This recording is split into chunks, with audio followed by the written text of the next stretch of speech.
कहानी की शुरुआत होती है एक युवा लड़के से जो सड़क किनारे शादी ब्याह का भविष्य बताने वाला ज्योतिषी बनकर अपना पहला दिन शुरू करता है।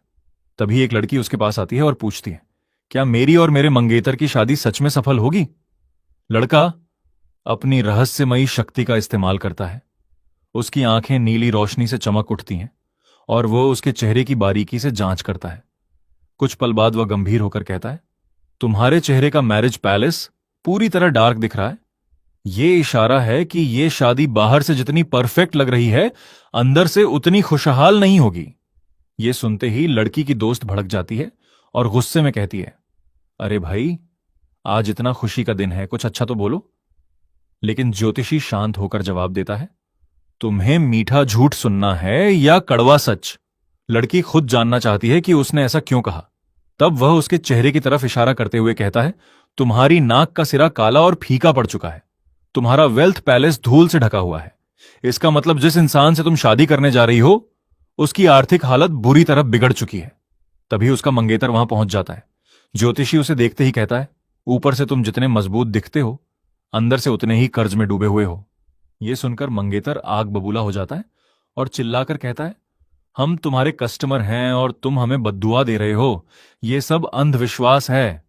लेकिन ज्योतिषी उसकी बात अनसुनी कर उसके चेहरे को गौर से देखता रहता है। फिर वह कहता है, तुम्हारी दोनों भौहों के बीच काली आभा छाई हुई है। यह बहुत बड़ा खतरा है। इसका मतलब तुम्हारे ऊपर बहुत जल्द कोई कानूनी मुसीबत आने वाली है, जो एक छोटे केस से लेकर सीधा जेल तक भी पहुंचा सकती है। यह सुनते ही मंगेतर का चेहरा उड़ जाता है, क्योंकि उसे अपना हाल ही में किया गया बड़ा बिजनेस डील याद आ जाता है। तभी ज्योतिषी आखिरी भविष्यवाणी करता है, वो डील पूरी तरह बर्बाद होने वाली है। तुम अपना सब कुछ खो दोगे, और जिसने तुम्हें ठगा है, मैं जानता हूं वो कौन है। तुम्हारे चेहरे के ये निशान साफ बता रहे हैं कि जेल जाना अब तुम्हारी किस्मत बन चुका है। लड़की सदमे में अपने मंगेतर से पूछती है, क्या फॉर्च्यून टेलर ने जो कहा वो सच है? मंगेतर तुरंत बात को बकवास बताकर उसे नजरअंदाज करने के लिए कहता है, लेकिन लड़की जिद करके उसका बैग छीन लेती है। जैसे ही वह बैग खोलती है, अंदर 50 लाख का कर्ज का सर्टिफिकेट देखकर उसके पैरों तले जमीन खिसक जाती है। मंगेतर घबराकर सफाई देने लगता है, लेकिन उसकी दोस्त बीच में आकर उसे जोर से धक्का दे देती है। तभी पुलिस पहुंच जाती है और पूरा मामला अपने हाथ में ले लेती है, जबकि लड़की टूटकर वहीं खड़ी रह जाती है।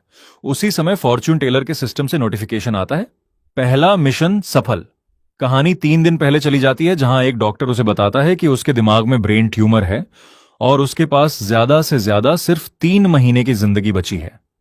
यह सुनकर उसकी दुनिया उजड़ जाती है और वह फूट फूट कर रो पड़ता है।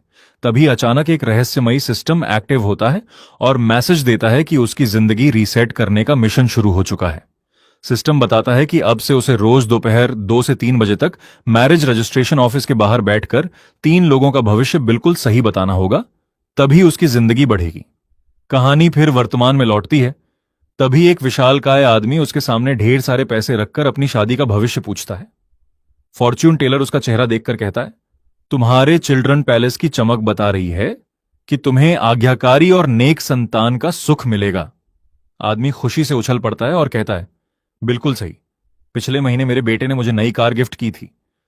वह गर्व से अपने बेटे की फोटो दिखाता है, लेकिन फोटो देखते ही फॉर्च्यून टेलर मन ही मन सोचता है, अच्छी जमीन पर किसी और की फसल उग गई है। आदमी घबराकर इसका मतलब पूछता है।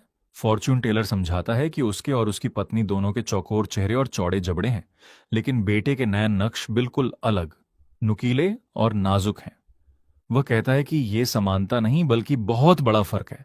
तभी आदमी को पड़ोसियों की पुरानी बातें याद आने लगती हैं, जब वे मजाक में कहते थे कि उसका बेटा किसी से भी नहीं मिलता। अचानक उसे एहसास होता है कि उसका बेटा सच में उसका नहीं हो सकता। वह जमीन पर गिर पड़ता है और फूट फूट कर रोने लगता है। उसी पल सिस्टम का दूसरा मिशन भी सफल हो जाता है। अब एक बुजुर्ग महिला और एक बूढ़ा आदमी उसके पास आते हैं। महिला मुस्कुराकर कहती है, बस हमारी शादी के बारे में कुछ शुभ बोल दो। लेकिन फॉर्च्यून टेलर उसके चेहरे को देखकर कहता है, तुम्हारी उभरी हुई गाल की हड्डियां, पतले होंठ और सनपाकू आंखें बता रही हैं कि तुम्हारे इरादे अच्छे नहीं हैं। तुम शादी नहीं, इस बूढ़े आदमी की संपत्ति हड़पने आई हो। महिला गुस्से से चिल्लाकर उसे झूठा कहती है, लेकिन फॉर्च्यून टेलर बूढ़े आदमी की तरफ देखकर कहता है, तुम्हारे माथे का प्रॉपर्टी पैलेस बता रहा है कि तुम अमीर परिवार से हो और कम से कम एक घर के मालिक हो, लेकिन अब उस पर काली आभा छा गई है, यानी कोई तुम्हारा घर छीनने वाला है। फिर वह सीधे महिला की तरफ उंगली उठाकर कहता है, ये तुमसे नकली शादी करके तुम्हारा घर अपने नाम करवाना चाहती है और फिर तुम्हें छोड़कर अपने बेटे के लिए वही घर खरीदेगी। महिला रोने लगती है और सब कुछ झूठ बताती है। तभी फॉर्च्यून टेलर उसकी बाईं भौं पर बने काले तिल की तरफ इशारा करके कहता है, इसे छल और धोखे का तिल कहते हैं। ऐसे लोग पहले भरोसा जीतते हैं और फिर लोगों को ठगते हैं। तुम पहली बार नहीं, कई बुजुर्गों के साथ यही खेल खेल चुकी हो। महिला घबराकर उस पर हमला करने दौड़ती है, लेकिन आसपास के लोग उसे पकड़ लेते हैं। बूढ़ा आदमी राहत की सांस लेते हुए जमीन पर बैठ जाता है और उसकी जान बचाने के लिए धन्यवाद देता है। तभी सिस्टम तीसरे मिशन की सफलता घोषित करता है। अगले ही पल इनाम का हिसाब आता है। उसकी जिंदगी में 30 दिन और जुड़ जाते हैं। साथ ही उसे 10 लाख की बड़ी नकद राशि भी मिलती है। वह राहत की सांस लेकर धीरे से कहता है, आखिरकार मैं बच गया। घड़ी देखकर वह ऐलान करता है कि आज का काम खत्म हो गया है, लेकिन भीड़ उसे रोकने लगती है। कोई एक और रीडिंग के लिए 1 लाख ऑफर करता है। वही लड़की जिसे उसने पहले बचाया था सीधे 5 लाख देने की बात कहती है। हर तरफ पैसों की बोलियां लगने लगती हैं। तभी काले सूट पहने गार्ड भीड़ हटाते हैं और एक रईस आदमी आगे आकर अपना परिचय वोंग जैन हुआ के रूप में देता है। वह सिर्फ एक रीडिंग के बदले 50 लाख वाली ब्लैक बैंक कार्ड उसके सामने रख देता है।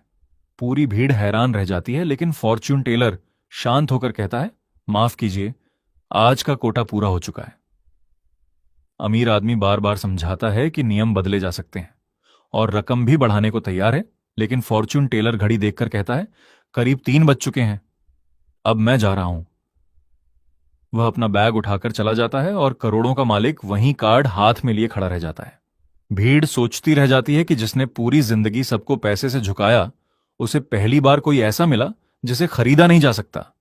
रात को फॉर्च्यून टेलर घर लौटकर गहरी नींद सो जाता है, लेकिन सोशल मीडिया पर उसका वीडियो आग की तरह फैल जाता है। करोड़ों लोग देखते हैं कि उसने 50 लाख का ऑफर ठुकरा दिया, जबकि उसी दिन उसकी तीनों भविष्यवाणियां सच साबित हो चुकी थीं। देखते ही देखते लोग उसे सिविल अफेयर्स ऑफिस का लेजेंडरी फॉर्च्यून टेलर कहने लगते हैं। बड़े बड़े इन्फ्लुएंसर और अमीर लोग उसे ढूंढने में करोड़ों खर्च करने को तैयार हो जाते हैं। तभी आधी रात को सिस्टम का नया नोटिफिकेशन आता है। इस बार मिशन है क्रिमिनल इन्वेस्टिगेशन बिल्डिंग के बाहर बैठकर टैरो कार्ड्स की मदद से मर्डर केस से जुड़े 3 लोगों का भविष्य पढ़ना और उनके राज खोलना। वह तुरंत सर्द रात में काले कपड़े पहनकर वहां पहुंच जाता है, अपना स्टॉल लगाता है और बोर्ड टांग देता है, murder case specialist tarot reading. तभी एक पुलिस ऑफिसर गुस्से में उसके पास आता है और चिल्लाता है, तुम्हें पता भी है ये कौन सी जगह है? ये कोई नाइट मार्केट नहीं है, अभी अपना सामान समेटो और निकलो। फॉर्च्यून टेलर थके हुए अंदाज में विनती करता है, बस 2 घंटे रुकने दीजिए, मैं किसी का रास्ता नहीं रोक रहा। लेकिन ऑफिसर साफ मना कर देता है और धमकी देता है कि अगर वह नहीं गया तो जबरदस्ती हटाया जाएगा। फॉर्च्यून टेलर अपनी जगह से हिलने से इनकार कर देता है। तभी दूसरा तेज तर्रार ऑफिसर और फिर एक सीनियर डिटेक्टिव बाहर आते हैं। मौका देखकर फॉर्च्यून टेलर कहता है, मेरे पास एक अहम सबूत है। डिटेक्टिव गंभीर होकर पूछता है, किस चीज का सबूत? वह शांत होकर जवाब देता है, अभी नहीं पता, क्योंकि मैंने अभी तक टैरो रीडिंग ही नहीं की। यह सुनते ही डिटेक्टिव को लगता है कि वह उनका मजाक उड़ा रहा है। वह गुस्से में उसे तुरंत वहां से जाने का आदेश देता है और बिना उसकी बात सुने वापस बिल्डिंग के अंदर चला जाता है। अचानक एक लग्जरी ब्लैक कार तेज ब्रेक की चीखती आवाज के साथ बिल्डिंग के सामने आकर रुकती है। उसमें से एक डरी हुई औरत बाहर निकलती है और भागते हुए पुलिस के पास पहुंचकर घुटनों के बल गिर जाती है। वह रोते हुए डिटेक्टिव की जैकेट पकड़कर गिड़गिड़ाने लगती है, प्लीज बताइए, मेरी बेटी मिली या नहीं? डिटेक्टिव उसे सहारा देकर उठाता है और समझाता है कि उनकी टीमें सीसीटीवी फुटेज खंगाल रही हैं और दूसरी टीम पूरे शहर में बच्ची की तलाश कर रही है। वह भरोसा दिलाता है कि कोई भी सुराग मिलते ही सबसे पहले उन्हें खबर दी जाएगी। तभी उसका पति गुस्से में पुलिस पर बरस पड़ता है। वह चिल्लाकर कहता है, 48 घंटे बीत चुके हैं, यही तो वो गोल्डन टाइम था जिसके बारे में आप लोग कहते थे। हर मिनट के साथ मेरी बेटी के जिंदा मिलने की उम्मीद खत्म होती जा रही है। तभी फॉर्च्यून टेलर आगे बढ़कर शांत आवाज में कहता है, अगर आप चाहें तो मैं मदद कर सकता हूं, बस एक टैरो कार्ड निकालिए। यह सुनते ही डिटेक्टिव भड़क जाता है और उसे डांटते हुए चुप रहने को कहता है। लेकिन बच्ची का पिता दौड़कर फॉर्च्यून टेलर के पास आता है और टूटे हुए दिल से कहता है, अगर तुम्हारे पास सच में कोई शक्ति है तो मेरी बेटी को ढूंढ दो, जितने पैसे मांगो दूंगा। फॉर्च्यून टेलर पैसों से इनकार करता है और कहता है, कार्ड्स को कट कीजिए और अपने बाएं हाथ से एक कार्ड निकालिए। पिता कार्ड निकालता है जिस पर नीले चांद के सामने 3 तलवारें बनी होती हैं। फॉर्च्यून टेलर कार्ड देखकर कहता है, ये रिवर्स 3 ऑफ स्वॉर्ड्स है। इसका मतलब है कि दर्द खत्म होने वाला है। उसी पल उसका सिस्टम एक्टिव होकर बच्ची के आसपास का माहौल स्कैन करने लगता है। सिस्टम बताता है कि वहां नमी बहुत ज्यादा है, लोहे की टकराने की आवाजें आ रही हैं और हवा में पुराने केमिकल और पेंट की तेज गंध फैली हुई है। फॉर्च्यून टेलर मुस्कुराकर कहता है, घबराइए मत, आपकी बेटी अभी जिंदा है। ये सुनते ही मां खुशी के आंसुओं के साथ जमीन पर बैठ जाती है। फिर वह पुलिस की तरफ मुड़कर कहता है, बच्ची शहर के उत्तरी हिस्से में है, पानी के पास किसी सुनसान और खुले इलाके में।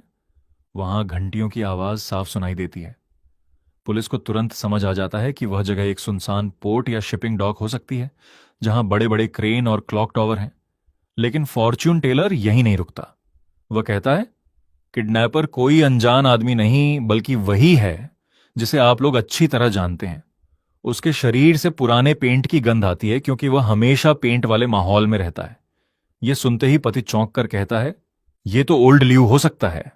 पत्नी को भी याद आता है कि कुछ दिन पहले घर की मरम्मत करने वाले कॉन्ट्रैक्टर लियू जियान मिन से पैसों को लेकर उनका झगड़ा हुआ था और जाते जाते उसने उन्हें धमकी भी दी थी। पति तुरंत याद करता है कि उस दिन उसके शरीर से पेंट की तेज बदबू आ रही थी। डिटेक्टिव तुरंत अपने लोगों को आदेश देता है, अभी के अभी लियू जियान मिन को ट्रैक करो। पुलिस की गाड़ियां सायरन बजाती हुई निकल जाती हैं, जबकि फॉर्च्यून टेलर आराम से बैठकर अपनी थर्मल मग से चाय पीता है। तभी सिस्टम बताता है कि उसके मिशन का 1/3 हिस्सा पूरा हो चुका है। करीब 1 घंटे बाद पुलिस की गाड़ियां वापस लौटती हैं। मां अपनी मासूम बेटी को सीने से लगाकर खुशी के आंसू बहाती है, जबकि नर्सें उसकी देखभाल कर रही होती हैं। डिटेक्टिव फॉर्च्यून टेलर के पास आकर बताता है कि किडनैपर गिरफ्तार हो चुका है और बच्ची बिल्कुल उसी जगह मिली जहां उसने बताया था। फॉर्च्यून टेलर विनम्रता से कहता है, इसका पूरा श्रेय पुलिस को जाता है, मैं तो बस एक साधारण फॉर्च्यून टेलर हूं। लेकिन डिटेक्टिव उसकी बात काटते हुए कहता है, इतनी भी विनम्रता मत दिखाओ। इतनी सटीक जानकारी बिना पहले से जाने कोई नहीं दे सकता। अगर तुमने केस की जानकारी छिपाई है या गैर कानूनी तरीके से हासिल की है, तो यह भी अपराध है। फॉर्च्यून टेलर नाराज होकर जवाब देता है, मैंने आपसे क्या छिपाया है। तभी एक सफेद जीप तेजी से वहां आकर रुकती है। उसमें से एक महिला फॉरेंसिक डॉक्टर दौड़ती हुई आती है और कमांडर जियाओ को बताती है, नदी से मिली लाश की डीएनए रिपोर्ट आ गई है, लेकिन उसका कोई मैच क्रिमिनल डेटाबेस में नहीं मिला। डिटेक्टिव झुंझलाकर पूछता है, क्या मिसिंग पुरुषों की लिस्ट से भी कोई मैच नहीं मिला? डॉक्टर सिर हिलाकर कहती है, नहीं। कंकाल बड़ा है और पेल्विस का कुछ हिस्सा गायब होने के बावजूद बाकी हड्डियों के एंगल साफ बताते हैं कि यह एक पुरुष का शरीर है। इसलिए हमने सभी मिसिंग पुरुषों से मिलान किया, लेकिन कोई मैच नहीं मिला। वह खुद भी इस मेडिकल मिस्ट्री से परेशान दिखाई देती है। तभी फॉर्च्यून टेलर अचानक बोल पड़ता है, वो लाश किसी पुरुष की है ही नहीं। डॉक्टर और डिटेक्टिव दोनों चौंक जाते हैं। डॉक्टर पूछती है, मतलब वो महिला की लाश है? फॉर्च्यून टेलर शांत स्वर में कहता है, आपकी पूरी जांच गलत दिशा में चल रही है, इसलिए कोई मैच नहीं मिल रहा। फॉरेंसिक डॉक्टर शक भरी नजरों से उसे देखकर कहती है, हम साइंटिफिक फॉरेंसिक एनालिसिस करते हैं, अंदाजे नहीं लगाते। तीसरी, लंबर वर्टिब्रा और पेल्विक फ्रैगमेंट्स के सारे एंगल्स पुरुष की तरफ इशारा करते हैं। फॉर्च्यून टेलर हल्की मुस्कान के साथ कहता है, अगर आपको अपनी साइंस पर इतना भरोसा है तो एक टैरो कार्ड निकालिए, मैं साबित कर दूंगा कि मैं सही हूं और इस लाश का राज भी यहीं खुल जाएगा। डॉक्टर बिना यकीन के एक टैरो कार्ड निकालती है और उसके हाथ में टेम्परेंस इम्प्रेस का एक बेहद दुर्लभ वेरिएंट आ जाता है। फॉर्च्यून टेलर कार्ड को ध्यान से देखता है। उस कार्ड में एक प्रेग्नेंट एम्प्रेस बनी होती है, लेकिन उसका पेट बीच से फटा हुआ दिखाई देता है। उसका सिस्टम तुरंत एनालिसिस शुरू कर देता है और बताता है कि जिस लाश की बात हो रही है उसने कई सालों तक लगातार मेल हार्मोन्स लिए थे। फॉर्च्यून टेलर शांत होकर कहता है, यह विक्टिम लंबे समय से मेल हार्मोन्स ले रही थी, इसलिए उसकी हड्डियां असामान्य तरीके से बढ़ गईं और पूरा स्केलेटन पुरुष जैसा लगने लगा। फिर वह ऐसा खुलासा करता है कि सबकी सांसें अटक जाती हैं। यह कोई आम लड़की नहीं, बल्कि एक प्रोफेशनल एथलीट थी, और अगर मैं गलत नहीं हूं तो इसका इवेंट थ्रोइंग और ट्रैक एंड फील्ड था। अब तो डॉक्टर भी उसे घूरने लगती है। फॉर्च्यून टेलर आगे कहता है, एम्प्रेस कार्ड मां बनने का प्रतीक है, यानी मर्डर से ठीक पहले या तो इसका एबॉर्शन हुआ था, या फिर इसने हाल ही में बच्चे को जन्म दिया था। डॉक्टर तुरंत बोल पड़ती है, ये नामुमकिन है, बॉडी में यूटेरस ही नहीं है। फॉर्च्यून टेलर मुस्कुराकर कहता है, मैडम जरा प्यूबिक सिम्फिसिस के पीछे वाले हिस्से को दोबारा चेक कीजिए। अगर वहां पुराना गड्ढा मिला तो समझिए पहले डिलीवरी हो चुकी थी, और अगर वहीं ताजा फटने के निशान मिले तो हाल ही में एबॉर्शन हुआ है। डॉक्टर कुछ पल सोचती है और फिर डिटेक्टिव से मॉर्ग दोबारा चेक करने की परमिशन मांग लेती है। कमांडर जियाओ फॉर्च्यून टेलर को घूरते हुए कहता है, अगर तुम गलत निकले तो आज रात तुम्हें यहीं से जाने नहीं दूंगा। लेकिन फॉर्च्यून टेलर बिना घबराए टैरो कार्ड्स उसकी तरफ बढ़ा देता है। तभी सिस्टम बताता है कि डॉक्टर की रीडिंग के साथ उसका 2/3 मिशन पूरा हो चुका है। फॉर्च्यून टेलर मुस्कुराकर कहता है, कमांडर, आज की आखिरी रीडिंग फ्री है। जियाओ हंसते हुए कहता है, मेरे दिल में कोई प्रॉब्लम नहीं है। फॉर्च्यून टेलर हल्की मुस्कान के साथ जवाब देता है, भाई, इंसान और मोबाइल में एक चीज कॉमन होती है, दोनों के अंदर बहुत कुछ छुपा होता है, बस पासवर्ड सही होना चाहिए। आसपास खड़े कुछ पुलिस वाले भी हल्का सा मुस्कुरा देते हैं। उधर रात के करीब 12 बज रहे होते हैं, तभी डॉक्टर का फोन आता है। वो घबराई हुई आवाज में बताती है, तुम्हारी सारी बातें सही थीं। प्यूबिक सिम्फिसिस पर वही निशान मिले हैं और टेस्ट्स में टेस्टोस्टेरोन भी मिला है। कमांडर जियाओ की आंखें फैल जाती हैं। डॉक्टर आगे बताती हैं कि उन्हें 3 महीने पहले गायब हुई एक शॉटपुट एथलीट की फाइल भी मिल गई है। अब केस की दिशा पूरी तरह बदल चुकी थी। कमांडर गंभीर होकर कहता है, मतलब अब हमारे सामने 2 केस हैं, एक किडनैपिंग और दूसरा मर्डर। अब उसे भी मानना पड़ता है कि बाहर बैठा ये लड़का एक भी भविष्यवाणी गलत नहीं कर रहा। वह घड़ी देखता है। रात का 1 बजने वाला होता है। फॉर्च्यून टेलर मुस्कुराकर कहता है, कमांडर, आपके पास सिर्फ 5 मिनट बचे हैं। अगर अपने दिल की सबसे बड़ी गांठ खोलनी है तो अभी कार्ड निकाल लीजिए। तभी अचानक सड़क पर एक सफेद कार रॉकेट की स्पीड से आती है, कंट्रोल खो देती है और हवा में उछलकर उनके सामने जोरदार धमाके के साथ पलट जाती है। कमांडर तुरंत चिल्लाता है, सब लोग रेस्क्यू करो। पुलिस वाले आग बुझाने दौड़ पड़ते हैं। तभी फॉर्च्यून टेलर जोर से चिल्लाता है, लेफ्ट साइड मत जाना, वहां फ्यूल टैंक है, अभी फटेगा। एक ऑफिसर उसकी बात अनसुनी करके वहीं पहुंच जाता है। अगले ही सेकंड ऐसा धमाका होता है कि पूरा इलाका हिल जाता है। बेचारा ऑफिसर हवा में ऐसे उड़ता है जैसे किसी ने उसे फ्री में स्पेस मिशन पर भेज दिया हो। बाकी पुलिस वाले तुरंत पीछे हट जाते हैं। एम्बुलेंस पहुंचती है और घायल ऑफिसर को ले जाती है। कमांडर अब फॉर्च्यून टेलर को बिल्कुल अलग नजरों से देखने लगता है। उसे समझ आ जाता है कि ये कोई ढोंगी नहीं है। घड़ी में समय खत्म होने वाला होता है। कमांडर आखिरकार टैरो कार्ड उठाता है। कार्ड निकलता है, रिवर्स जस्टिस। सिस्टम तुरंत उसका मतलब बताता है, बिगड़ी हुई इंसाफ की कहानी और अंदर छुपा गहरा विश्वासघात। फॉर्च्यून टेलर सीधे कमांडर की आंखों में देखकर कहता है, आपकी सर्विस पिस्टल से आज भी एक गोली गायब है। कमांडर का चेहरा सफेद पड़ जाता है। फॉर्च्यून टेलर आगे कहता है, 3 साल पहले एंटी ड्रग ऑपरेशन में आपका अंडरकवर इन्फॉर्मर मारा गया था। आप आज तक यही समझते रहे कि ड्रग माफिया ने उसे बेनकाब किया, लेकिन असली गद्दार कोई और था। कमांडर कांपती आवाज में पूछता है, कौन? फॉर्च्यून टेलर बिल्डिंग की तरफ उंगली उठाकर कहता है, जिसने जानकारी लीक की और जिसने वो आखिरी गोली चलाई, वो इसी बिल्डिंग के अंदर मौजूद है और उसकी गन में आज भी वही एक गोली कम है। ये सुनते ही सिस्टम मिशन सक्सेस घोषित कर देता है। उसने एक बड़े सीरियल केस की गुत्थी सुलझाने में मदद की और एक पुलिस वाले की जान भी बचा ली। इनाम में उसके शरीर की कैंसर सेल्स 8% कम हो जाती है। उसकी जिंदगी में 60 दिन और जुड़ जाते हैं और अकाउंट में सीधे 20 लाख रुपए आ जाते हैं। बैंक का मैसेज देखकर वह राहत की सांस लेता है। रात को घर पहुंचकर जैसे ही सोफे पर लेटता है, नया मिशन सामने आ जाता है। इस बार लोकेशन देखकर वह खुद चौंक जाता है, चुनटिंग इंटरनेशनल बाइलिंगुअल किंडरगार्टन। सिस्टम बताता है कि इस बार उसे बच्चों की हड्डियां टच करके उनके टैलेंट और फ्यूचर की रीडिंग करनी होगी। 3 बच्चों की रीडिंग 100% सही हुई, तभी मिशन पूरा माना जाएगा। फॉर्च्यून टेलर सोचता है, वाह, अब छोटे छोटे बच्चों का इंटरव्यू भी लेना पड़ेगा। फिर उसे याद आता है कि यही शहर का सबसे महंगा स्कूल है, जहां साल की फीस सुनकर आम आदमी की ईएमआई भी शर्मा जाए। उसे समझ आ जाता है कि सिस्टम जानबूझकर हर मिशन पहले से ज्यादा मुश्किल बना रहा है। लेकिन फिर उसे अपने कैंसर और बची हुई 4 महीने की जिंदगी याद आती है। वह मन ही मन कहता है, भाई, मिशन नहीं करूंगा तो ऊपर वाला जल्दी बुला लेगा, और करूंगा तो शायद लाइफ बढ़ जाएगी। चलो फिर स्कूल ही सही। अगले दिन वह किंडरगार्टन के बाहर पहुंचता है। चारों तरफ लग्जरी कारें खड़ी थीं, जैसे स्कूल नहीं किसी मिनिस्टर की मीटिंग हो। वह अपना गत्ते का बोर्ड लगाता है, बच्चों का टैलेंट और फ्यूचर प्रेडिक्शन। तभी 2 सिक्योरिटी गार्ड डंडे लेकर उसकी तरफ आते हैं। एक गार्ड गुस्से में पूछता है, ओए, यहां क्या कर रहे हो? फॉर्च्यून टेलर मुस्कुराकर कहता है, भाई सड़क किनारे ईमानदारी से बिजनेस कर रहा हूं, जीएसटी भी नहीं मांग रहा। गार्ड भड़क कर कहता है, ये प्राइवेट स्कूल है, यहां कोई स्टॉल नहीं लगेगा, अभी सामान उठाओ और निकलो। फॉर्च्यून टेलर अपने पैरों के पास बनी लाल लाइन दिखाकर कहता है, देख लो भाई, मैं पब्लिक फुटपाथ पर हूं। स्कूल की प्राइवेट लिमिट तो उन सीढ़ियों से शुरू होती है, कानून भी पढ़ लो, सिर्फ बच्चों को ही पढ़ाना जरूरी नहीं। लेकिन गार्ड उसकी एक नहीं सुनता और कहता है, लाइन वाइन बाद में देखेंगे, पहले तुम्हारा ये स्टॉल हटेगा। और सच बताऊं, तुम्हें देखकर पूरे स्कूल का वीआईपी लुक खराब हो रहा है। फॉर्च्यून टेलर शांत रहते हुए बोला, मैं न किसी का रास्ता रोक रहा हूं, न फायर लेन ब्लॉक कर रहा हूं, और न ही इमरजेंसी रूट।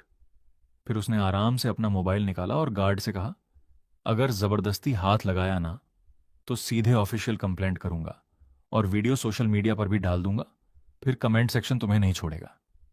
यह सुनते ही गार्ड का तेवर थोड़ा ढीला पड़ गया। उसने बस इतना कहा, ठीक है, लेकिन गेट से दूर रहना, पेरेंट्स और बच्चों को कोई दिक्कत नहीं होनी चाहिए। तभी लाल ड्रेस पहने एक स्टाइलिश महिला अपने छोटे बेटे का हाथ पकड़कर वहां आती है और मुस्कुराते हुए पूछती है, बताइए मेरे बेटे का फ्यूचर कैसा रहेगा।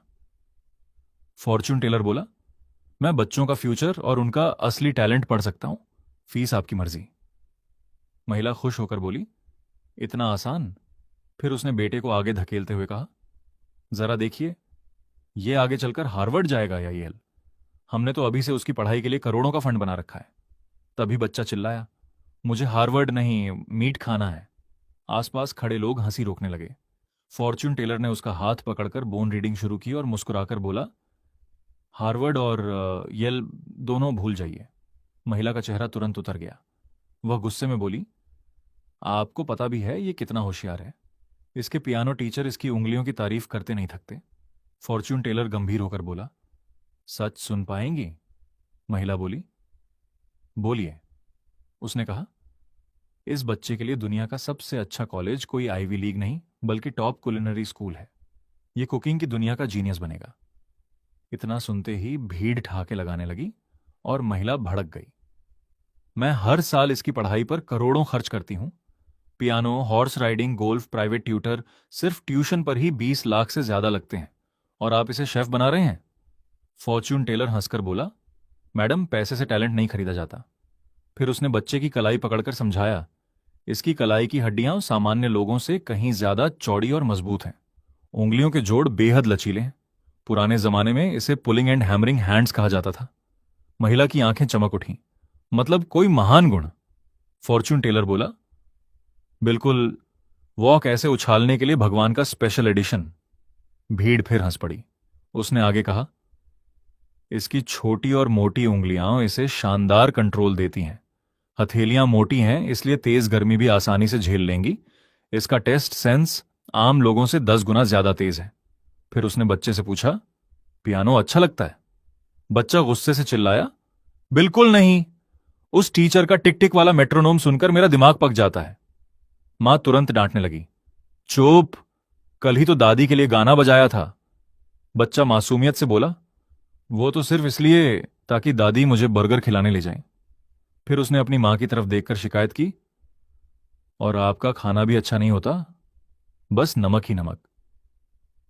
हमारी मेड जो मीट बनाती है ना, पहले पीली मिश्री डालती है, फिर डार्क सोया सॉस डालती है, तभी उसका स्वाद इतना बढ़िया आता है। महिला की आंखें फटी की फटी रह गईं। फॉर्च्यून टेलर बोला, देखा, यह बच्चा फ्लेवर को ऐसे पहचानता है जैसे मशीन स्कैन करती है। अगर आपने इसे जबरदस्ती पियानो में लगाया तो दुनिया एक 3 स्टार मिशेलिन शेफ खो देगी। महिला कुछ देर चुप रही, फिर हार मानकर पैसे उसके सामने रख दिए और बेटे से बोली, ठीक है, अगर तुझे सच में कुकिंग पसंद है तो मैं तुझे वहीं सीखने दूंगी।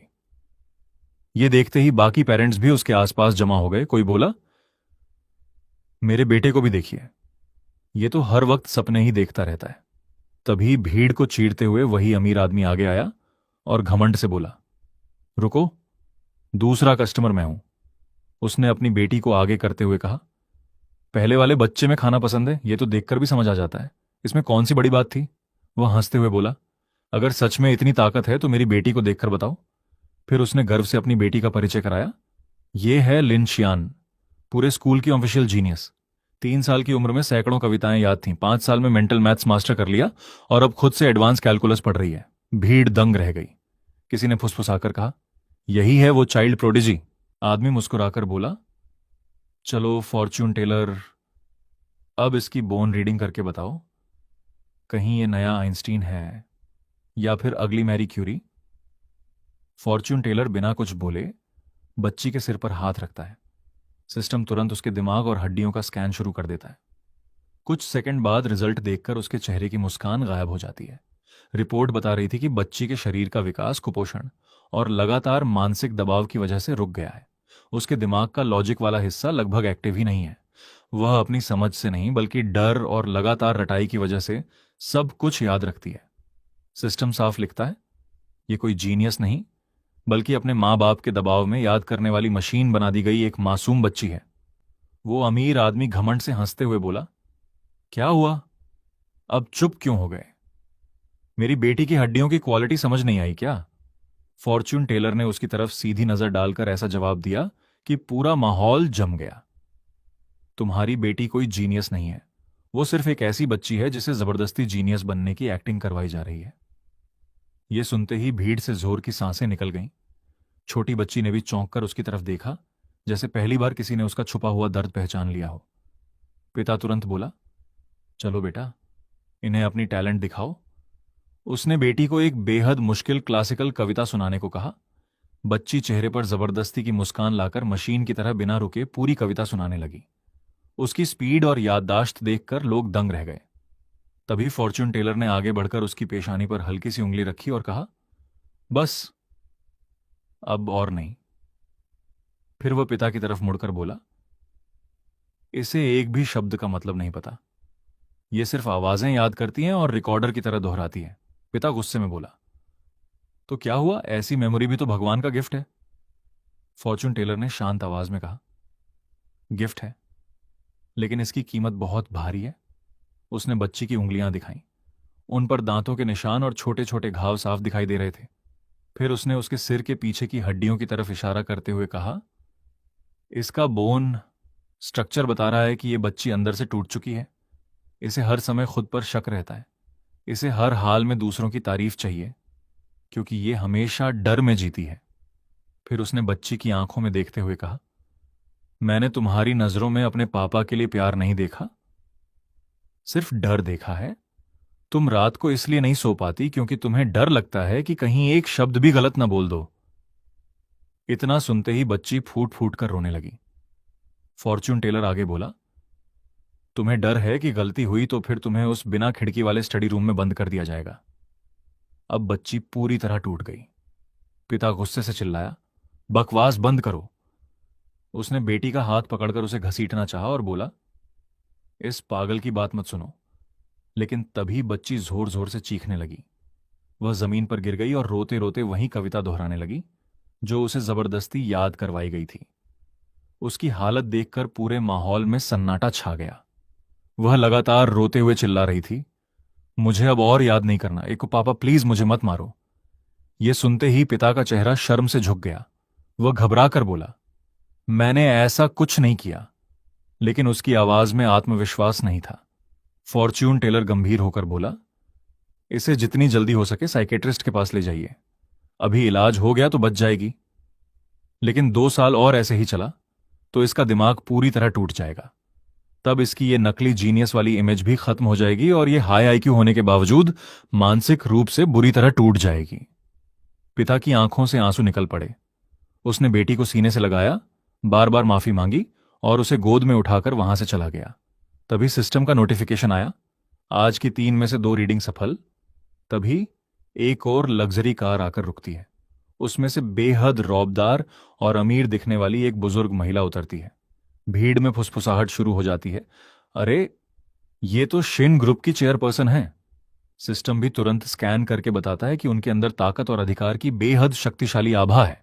दादी मुस्कुराकर पूछती हैं, क्या तुम्हारे पास आज की आखिरी रीडिंग बची है? फॉर्च्यून टेलर सिर हिलाकर कहता है, हां, आखिरी कस्टमर आप हैं। वह अपने पोते को आगे लाकर पूछती है, बताओ क्या यह भविष्य में हमारा पूरा बिजनेस संभाल पाएगा? फॉर्च्यून टेलर कहता है, पहले इसकी बोन रीडिंग करनी होगी। तभी सिक्योरिटी वाले बीच में आते हैं, लेकिन दादी हाथ उठाकर उन्हें रोक देती हैं। फॉर्च्यून टेलर बच्चे के सिर पर हाथ रखता है, उसकी आंखें लाल चमकने लगती हैं और सिस्टम स्कैन शुरू कर देता है। कुछ सेकंड बाद रिजल्ट आता है, लीडरशिप 0, जिम्मेदारी 0, लेकिन पैसा उड़ाने की talent full marks. Fortune teller उसकी हथेली भी देखता है और आखिर में गंभीर होकर कहता है, ये बच्चा आपका बिजनेस संभालने के लिए बिल्कुल फिट नहीं है, बल्कि अगर इसे चेयरमैन बना दिया तो यही आपकी पूरी दौलत खत्म कर देगा। दादी का चेहरा सख्त हो जाता है। कोई वजह? फॉर्च्यून टेलर उसके हाथ की तरफ इशारा करके कहता है, देखिए, इसकी लंबी उंगलियां और पतली हथेली फिजियोग्नॉमी में वेल्थ लीकिंग हैंड कहलाती हैं। यानी पैसा इसके हाथ में वैसे ही टिकेगा जैसे छलनी में पानी। पुराने लोग कहते थे, सोना भी इसके हाथ से बिना आवाज किए निकल जाएगा। फिर उसने बच्चे के माथे की तरफ इशारा किया। यहां की हड्डियां ऊंची और चमकदार हैं। इसका मतलब ये आजाद रूह है। इसे ऑफिस में बैठाकर फाइलें साइन करवाना सबसे बड़ी गलती होगी। 10 साल के अंदर ये पूरा ग्रुप बेच देगा, सिर्फ इसलिए कि दुनिया घूम सके। हो सकता है अंटार्कटिका में पेंगुइन देखने चला जाए, या किसी दिन बोले कि मंगल ग्रह देखने का मन है। भीड़ हंसी रोक नहीं पाई, लेकिन दादी के चेहरे पर चिंता साफ दिखाई देने लगी। उन्होंने घबराकर पूछा, क्या सच में इतना निकम्मा निकलेगा? फॉर्च्यून टेलर मुस्कुराकर बोला, निकम्मा नहीं, बस बिजनेस के लिए नहीं बना। इसकी असली ताकत नई जगहें, नई चीजें और दुनिया एक्सप्लोर करना है। अगर आपकी 3 पीढ़ियों की कमाई इतनी है कि खत्म ही नहीं होगी, तो इसे दुनिया घूमने दीजिए। यकीन मानिए, ये चेयरमैन नहीं, दुनिया का टॉप क्लास एक्सप्लोरर बनेगा। दादी प्यार से अपने पोते की तरफ देखकर पूछती हैं, बेटा, सच सच बताओ, चेयरमैन बनना चाहते हो? बच्चा मासूमियत से पूछता है, चेयरमैन बनूंगा तो शेर का शिकार कर पाऊंगा। दादी बोली, नहीं। बच्चा तुरंत बोला, तो मुझे नहीं बनना। मुझे अफ्रीका जाना है, अंटार्कटिका भी, और बड़ा होकर मंगल ग्रह भी देखना है। किंडरगार्टन में बैठ बैठकर पढ़ाई करते करते बोर हो गया हूं। दादी जोर से हंस पड़ी। अच्छा, तो हमारा असली वेल्थ स्पेंडर यही है। फिर गर्व से बोली, हमारे परिवार ने 3 पीढ़ियों में इतना साम्राज्य बनाया है कि अगर ये पूरी दुनिया घूम भी ले तब भी खत्म नहीं होगा। दौलत बच्चों की खुशी के लिए होती है, तिजोरी में सड़ाने के लिए नहीं। उन्होंने फॉर्च्यून टेलर की तरफ देखकर कहा, आज तक किसी की हिम्मत नहीं हुई कि मेरे पोते को मेरे सामने पैसा उड़ाने वाला कह सके। तुम पहले इंसान हो जिसने सच बोलने की हिम्मत दिखाई। उन्होंने अपने बॉडीगार्ड को इशारा किया। बॉडीगार्ड तुरंत एक एक्सक्लूसिव ब्लैक कार्ड निकालकर फॉर्च्यून टेलर की तरफ बढ़ा दिया। उसने कहा, मैडम की तरफ से इनाम, और आज के बाद शिन फैमिली का नाम तुम्हारी ढाल होगा। लेकिन फॉर्च्यून टेलर मुस्कुराया, अपना बोर्ड मोड़ने लगा और बोला, माफ कीजिए, आज का टाइम खत्म हो गया। काम के घंटे पूरे तो इनाम भी कल सही। इतना कहकर उसने करोड़ों की ब्लैक कार्ड लेने से भी साफ मना कर दिया। भीड़ बस उसे जाती हुई देखती रह गई।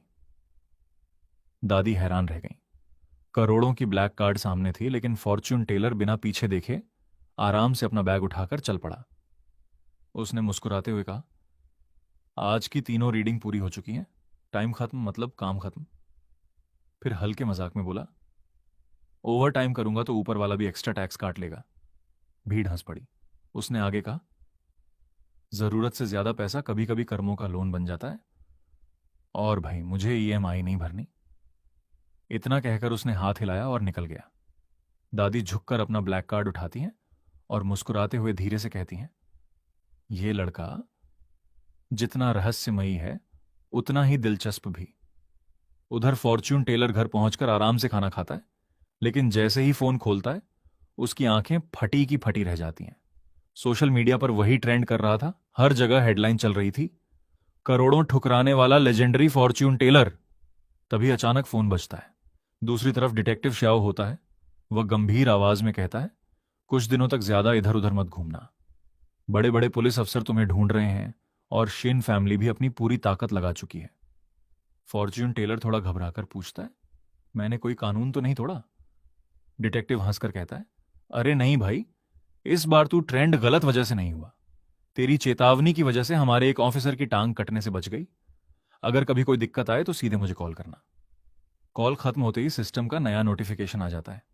अगला मिशन, सुबह 9 से 11 बजे तक एंटीक मार्केट में 3 लोगों की रीडिंग करनी है, और इस बार नकली और असली खजानों की पहचान करनी होगी। अगली सुबह फॉर्च्यून टेलर तैयार होकर शीशे में खुद को देखकर मुस्कुराता है, चलो भाई, आज किस्मत नहीं बर्तन चमकाने हैं। ठीक 9 बजे वह भीड़भाड़ वाले एंटीक मार्केट के ईस्ट गेट पर पहुंच जाता है। नीला कपड़ा बिछाकर बोर्ड लगा देता है, अगर मेरी रीडिंग गलत निकली तो एंटीक की जांच बिल्कुल फ्री।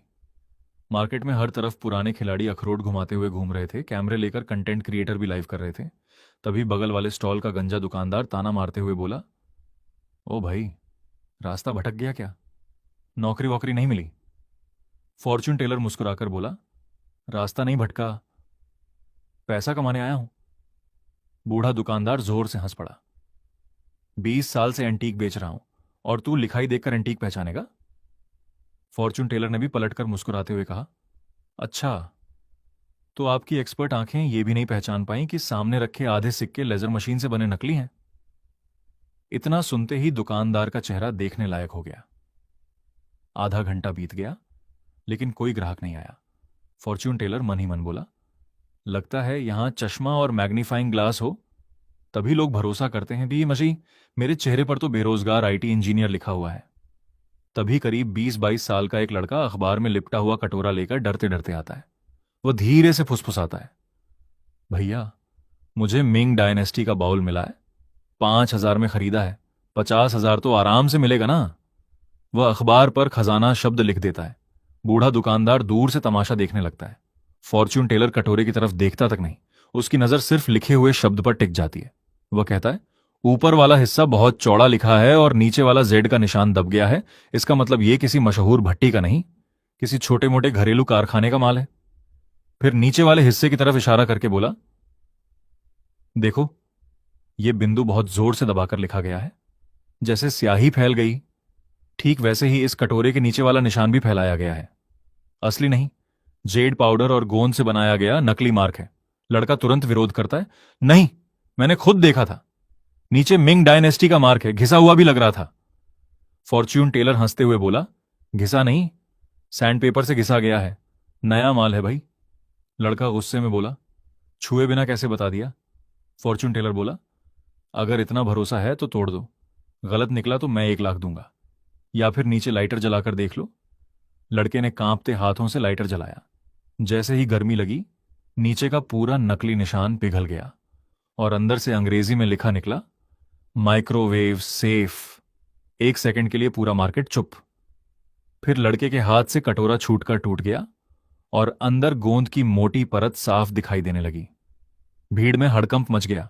लोग चिल्लाने लगे, बिना हाथ लगाए नकली पकड़ लिया, ये बंदा इंसान है या एक्सरे मशीन? देखते ही देखते उसके स्टॉल के सामने भारी भीड़ जमा हो गई।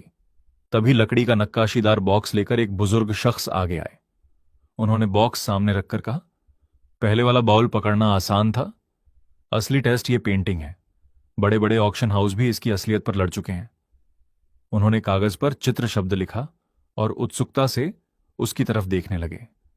फॉर्च्यून टेलर मुस्कुराकर बोला, सच सुन पाएंगे? क्योंकि मैं चीनी कम और सच ज्यादा परोसता हूं। बुजुर्ग बोले, बस सच चाहिए। फॉर्च्यून टेलर ने उन्हें बॉक्स खोलने से ही रोक दिया, जरूरत नहीं। फिर उसने लिखे हुए शब्द को देखते हुए कहा, बीच वाला हिस्सा साफ और संतुलित है, लेकिन बाहर की रेखाओं की स्याही अलग है। ब्रश का दबाव भी मेल नहीं खा रहा। मतलब पेंटिंग का बीच वाला हिस्सा असली है, लेकिन किनारे की लिखावट, मुहर और माउंटिंग सब नकली हैं, किसी दूसरी पेंटिंग से काटकर यहां चिपकाए गए हैं। एंटीक की दुनिया में इसे कहते हैं दूसरे शरीर में आत्मा बसाना। बुजुर्ग की आंखें फैल गईं। उन्होंने गहरी सांस लेकर कहा, मैं 1 हफ्ते से इसी बात में फंसा हुआ था। बड़े बड़े एक्सपर्ट इसे पूरी तरह असली बता रहे थे, लेकिन मुझे भी हमेशा लगता था कि पेंटिंग और कैलीग्राफी की स्टाइल आपस में मैच ही नहीं करती। जब उस अमीर आदमी को आखिर समझ आया कि उसके सारे शक सही थे और वो एंटीक असल में एक फ्रैंकनस्टाइन पीस निकला, तो उसकी आंखों में खुशी और राहत के आंसू आ गए। उसने ज्योतिषी का हाथ पकड़कर कहा, अगर आपने सच ना बताया होता तो मेरे करोड़ों डूब जाते। और तुरंत एक लाल लिफाफा इनाम में दे दिया। ऊपर से इतना झुककर प्रणाम किया कि लोगों को लगा योगा क्लास शुरू हो गई है। यह नजारा देखते ही भीड़ टूट पड़ी। तभी धक्का मुक्की में एक गरीब बूढ़ा आदमी अपने मैले से बैग के साथ घिसटता हुआ सामने आ गिरा। लोग उसका मजाक उड़ाने लगे, लेकिन ज्योतिषी ने सबको चुप कराया और पूछा, बैग में क्या है? बूढ़ा बोला, कुछ खास नहीं, नदी किनारे कंस्ट्रक्शन साइट से लोहे का टुकड़ा मिला था, कबाड़ी को बेचकर खाने का इंतजाम करने जा रहा था। जब उसने कीचड़ से भरा वो टुकड़ा निकाला तो भीड़ हंसने लगी। ज्योतिषी ने उससे कोई शब्द लिखने को कहा तो बूढ़ा बोला कि उसे सिर्फ लोहा लिखना आता है, क्योंकि वो कभी आयरन फैक्ट्री में मजदूरी करता था। जैसे ही उसने लोहा लिखा, ज्योतिषी ने उल्टा उसी को लाल लिफाफा थमा दिया और बोला, मैं फीस नहीं लूंगा, ये तुम्हारे लिए है। फिर उसने उस शब्द का मतलब समझाते हुए कहा कि इसका इशारा उस चीज की तरफ है जिसकी असली चमक खो चुकी है, लेकिन असली कीमत अभी भी बाकी है। उसने तुरंत पहचान लिया कि यह कोई कबाड़ नहीं बल्कि तांग राजवंश के समय का पीली नदी की बाढ़ रोकने वाले विशाल लोहे के बैल का हिस्सा है, जिस पर आज भी प्राचीन निशान मौजूद हैं। यानी बूढ़ा कबाड़ी नहीं, चलता फिरता खजाना लेकर घूम रहा था। भीड़ ने पहले उसे पागल समझा, लेकिन ज्योतिषी ने बूढ़े को सख्त हिदायत दी कि इसे कबाड़ी को मत बेचना, सिर्फ 200 मीटर दूर म्यूजियम ऑफिस में जमा कर देना। उसने टैक्सी के लिए पैसे भी दिए और भरोसा दिलाया कि सरकार उसे सम्मान पत्र और इतना बड़ा इनाम देगी कि आराम से रिटायरमेंट कट जाएगी। बूढ़ा रोते रोते वहां से भाग गया। तभी पूरे मार्केट में अनाउंसमेंट गूंज उठा कि काला लोहे का टुकड़ा लेकर जाने वाला बूढ़ा तुरंत ऑफिस पहुंचे, क्योंकि वो ग्रेड ए राष्ट्रीय धरोहर निकला और एक बड़े केस की अहम कड़ी है। घर लौटकर ज्योतिषी ने देखा कि उसके अकाउंट में पूरे 50 लाख आ चुके हैं। तभी दरवाजे पर डिटेक्टिव श्याओ सेबों का बैग लेकर पहुंचा और अपनी बहन जियाओ शियाओया की मदद मांगी। उसने बताया कि अस्पताल में सीटी, एमआरआई और ब्लड टेस्ट सब नॉर्मल आए, लेकिन उसकी बहन हर रात एक अंधेरी जगह का सपना देखती है जहां दीवार के पीछे कोई लगातार खरोंचता रहता है। सबसे डरावनी बात यह कि सुबह उठने पर उसके नाखूनों में सचमुच धूल भरी होती है। डॉक्टरों ने उसे स्किज़ोफ्रेनिया बताकर मानसिक अस्पताल में भर्ती कर दिया, लेकिन दवाइयों से भी कोई फर्क नहीं पड़ा। आखिरकार ज्योतिषी उसके साथ अस्पताल गया। वहां पहुंचते ही सिस्टम ने नया मिशन दे दिया, 3 मरीजों के सपनों का सही मतलब बताओ। उसने गार्डन में ड्रीम इंटरप्रेटर का बोर्ड लगाया। पहला मरीज छाता लेकर आया और बोला कि उसने सपना देखा कि वो खुद फटा हुआ छाता बन गया है। ज्योतिषी ने समझाया कि यह मौत का संकेत नहीं बल्कि अपनी मां को खोने का दर्द है। इतना सुनते ही मरीज फूट फूट कर रोने लगा। तभी डिटेक्टिव की बहन उसके सामने आई और कांपती आवाज में बोली, क्या आपको भी वो आवाज सुनाई देती है? उसने कहा कि दीवार के अंदर कोई लगातार 1, 2, 3 गिनते हुए खरोंच रहा है। सब उसे पागल समझते हैं, लेकिन वो जानती है कि कोई सचमुच वहां मौजूद है। ये कहते कहते उसके खून और धूल से भरे नाखून बेंच को खरोंचने लगे और वो हंसते हंसते अचानक रोने लगी। अब असली हॉरर की शुरुआत होने वाली थी। फॉर्चून टेलर की आंखें नीली रोशनी से चमक उठीं और सिस्टम ने पूरा राज खोल दिया। उसे साफ दिखाई दिया कि ये आवाज किसी भूत की नहीं बल्कि कंक्रीट पर नाखून रगड़ने की है, और दीवार के अंदर एक सीक्रेट खोखली जगह भी मौजूद है। उसने तुरंत डिटेक्टिव श्याओ को बुलाकर कहा, तुम्हारी बहन बिल्कुल पागल नहीं है, जो आवाज वो सुनती है वो सच में है। डिटेक्टिव घबरा गया, मतलब पड़ोसी के फ्लैट में कोई छिपा है? फॉर्चून टेलर ने सिर हिलाकर कहा, नहीं, वो तो दीवार के अंदर फंसा हुआ है। अभी इसी वक्त बेडरूम की उस दीवार को तोड़ो जो पड़ोसी के फ्लैट से लगी है। अंदर एक सीक्रेट कैविटी है और उसमें कोई इंसान अभी भी जिंदा है। 1 सेकंड भी मत गंवाना। यह सुनते ही लड़की राहत के आंसुओं में टूट पड़ी कि आखिर किसी ने उसकी बात पर यकीन किया। डिटेक्टिव ने फौरन अपनी टीम को फोन लगाकर बुलडोजर और तोड़फोड़ का सामान मंगवाया। उधर फॉर्चून टेलर आराम से घड़ी देखने लगा, जैसे ऑनलाइन फूड डिलीवरी का टाइम ट्रैक कर रहा हो। तभी अस्पताल के वार्ड 6 के हेड डॉक्टर लीवेई वहां पहुंचे और बोले, चलो देखते हैं ये ड्रीम इंटरप्रेटर कितना बड़ा खिलाड़ी है। उन्होंने अपना सपना बताया कि ऑपरेशन करते समय हर स्केलपेल रबड़ जैसा मुलायम हो जाता था और मरीज का शरीर कट ही नहीं रहा था। फॉर्चून टेलर ने डॉक्टर के हाथों को गौर से देखकर कहा, यह काम का तनाव नहीं है।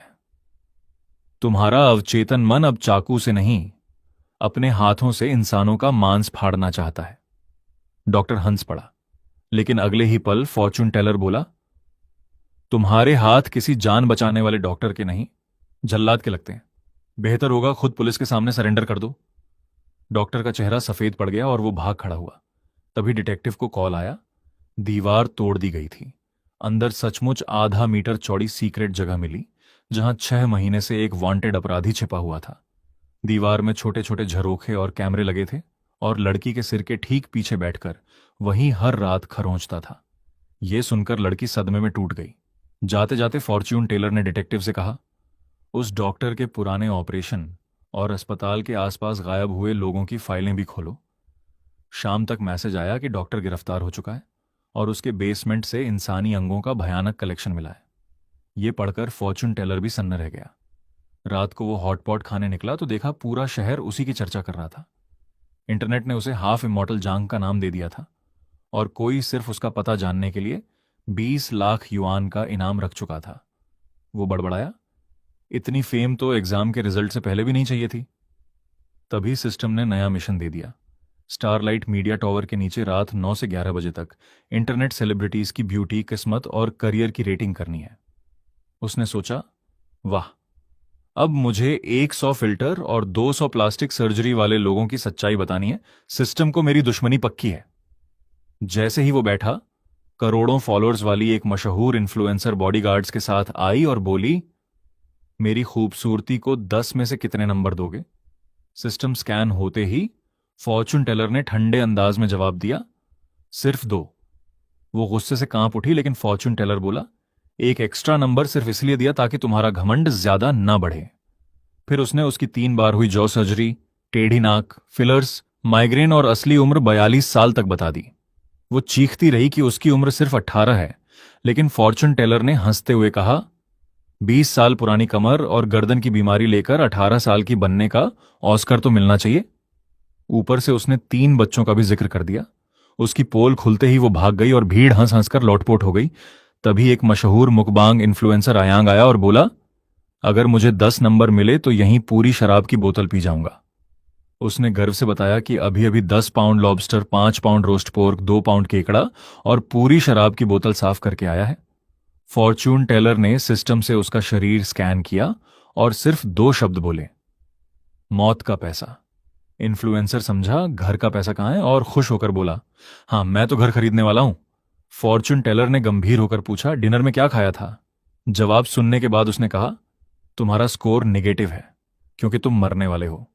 आयांग गुस्से से आग बबूला हो गया और बोतल उठाकर पीने लगा। फॉर्चून टेलर ने आखिरी बार चेतावनी दी, अभी एम्बुलेंस बुलाओ, पेट साफ करवाओ और इमरजेंसी सर्जरी कराओ, वरना यह तुम्हारी जिंदगी का आखिरी खाना होगा। लेकिन उसने एक और घूंट लगाया और अगले ही पल उसके मुंह से सड़ा हुआ भूरा तरल फव्वारे की तरह बाहर निकलने लगा। वो घुटनों के बल गिरकर मदद की भीख मांगने लगा और कुछ ही सेकंड में सबके सामने बेहोश होकर ढेर हो गया। पूरा चौक सन्न रह गया। कुछ ही मिनटों में एम्बुलेंस पहुंची और मुकबांग इन्फ्लुएंसर को अस्पताल ले गई। वहां खड़ी भीड़ अब फॉर्चून टेलर को डर और हैरानी से देखने लगी, जैसे उसके मुंह से निकली हर बात पत्थर की लकीर हो। तभी एक लग्जरी कार आकर रुकी और तीसरा क्लाइंट उतरकर सामने आया। वो था स्टारलाइट मीडिया का चेयरमैन, चारों तरफ बॉडीगार्ड से घिरा हुआ। उसने 1 करोड़ युआन का चेक फॉर्चून टेलर के सामने रखते हुए कहा, मैंने सब अपनी आंखों से देखा है, तुम्हारे पास सच में काबिलियत है।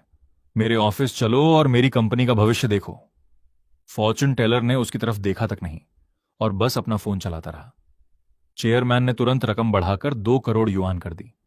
साथ ही बोला कि अगर भविष्यवाणी सही निकली तो कंपनी का ऑफिशियल फॉर्चून कंसल्टेंट भी बना देगा और सालाना सैलरी जितनी चाहे उतनी खुद लिख लेना।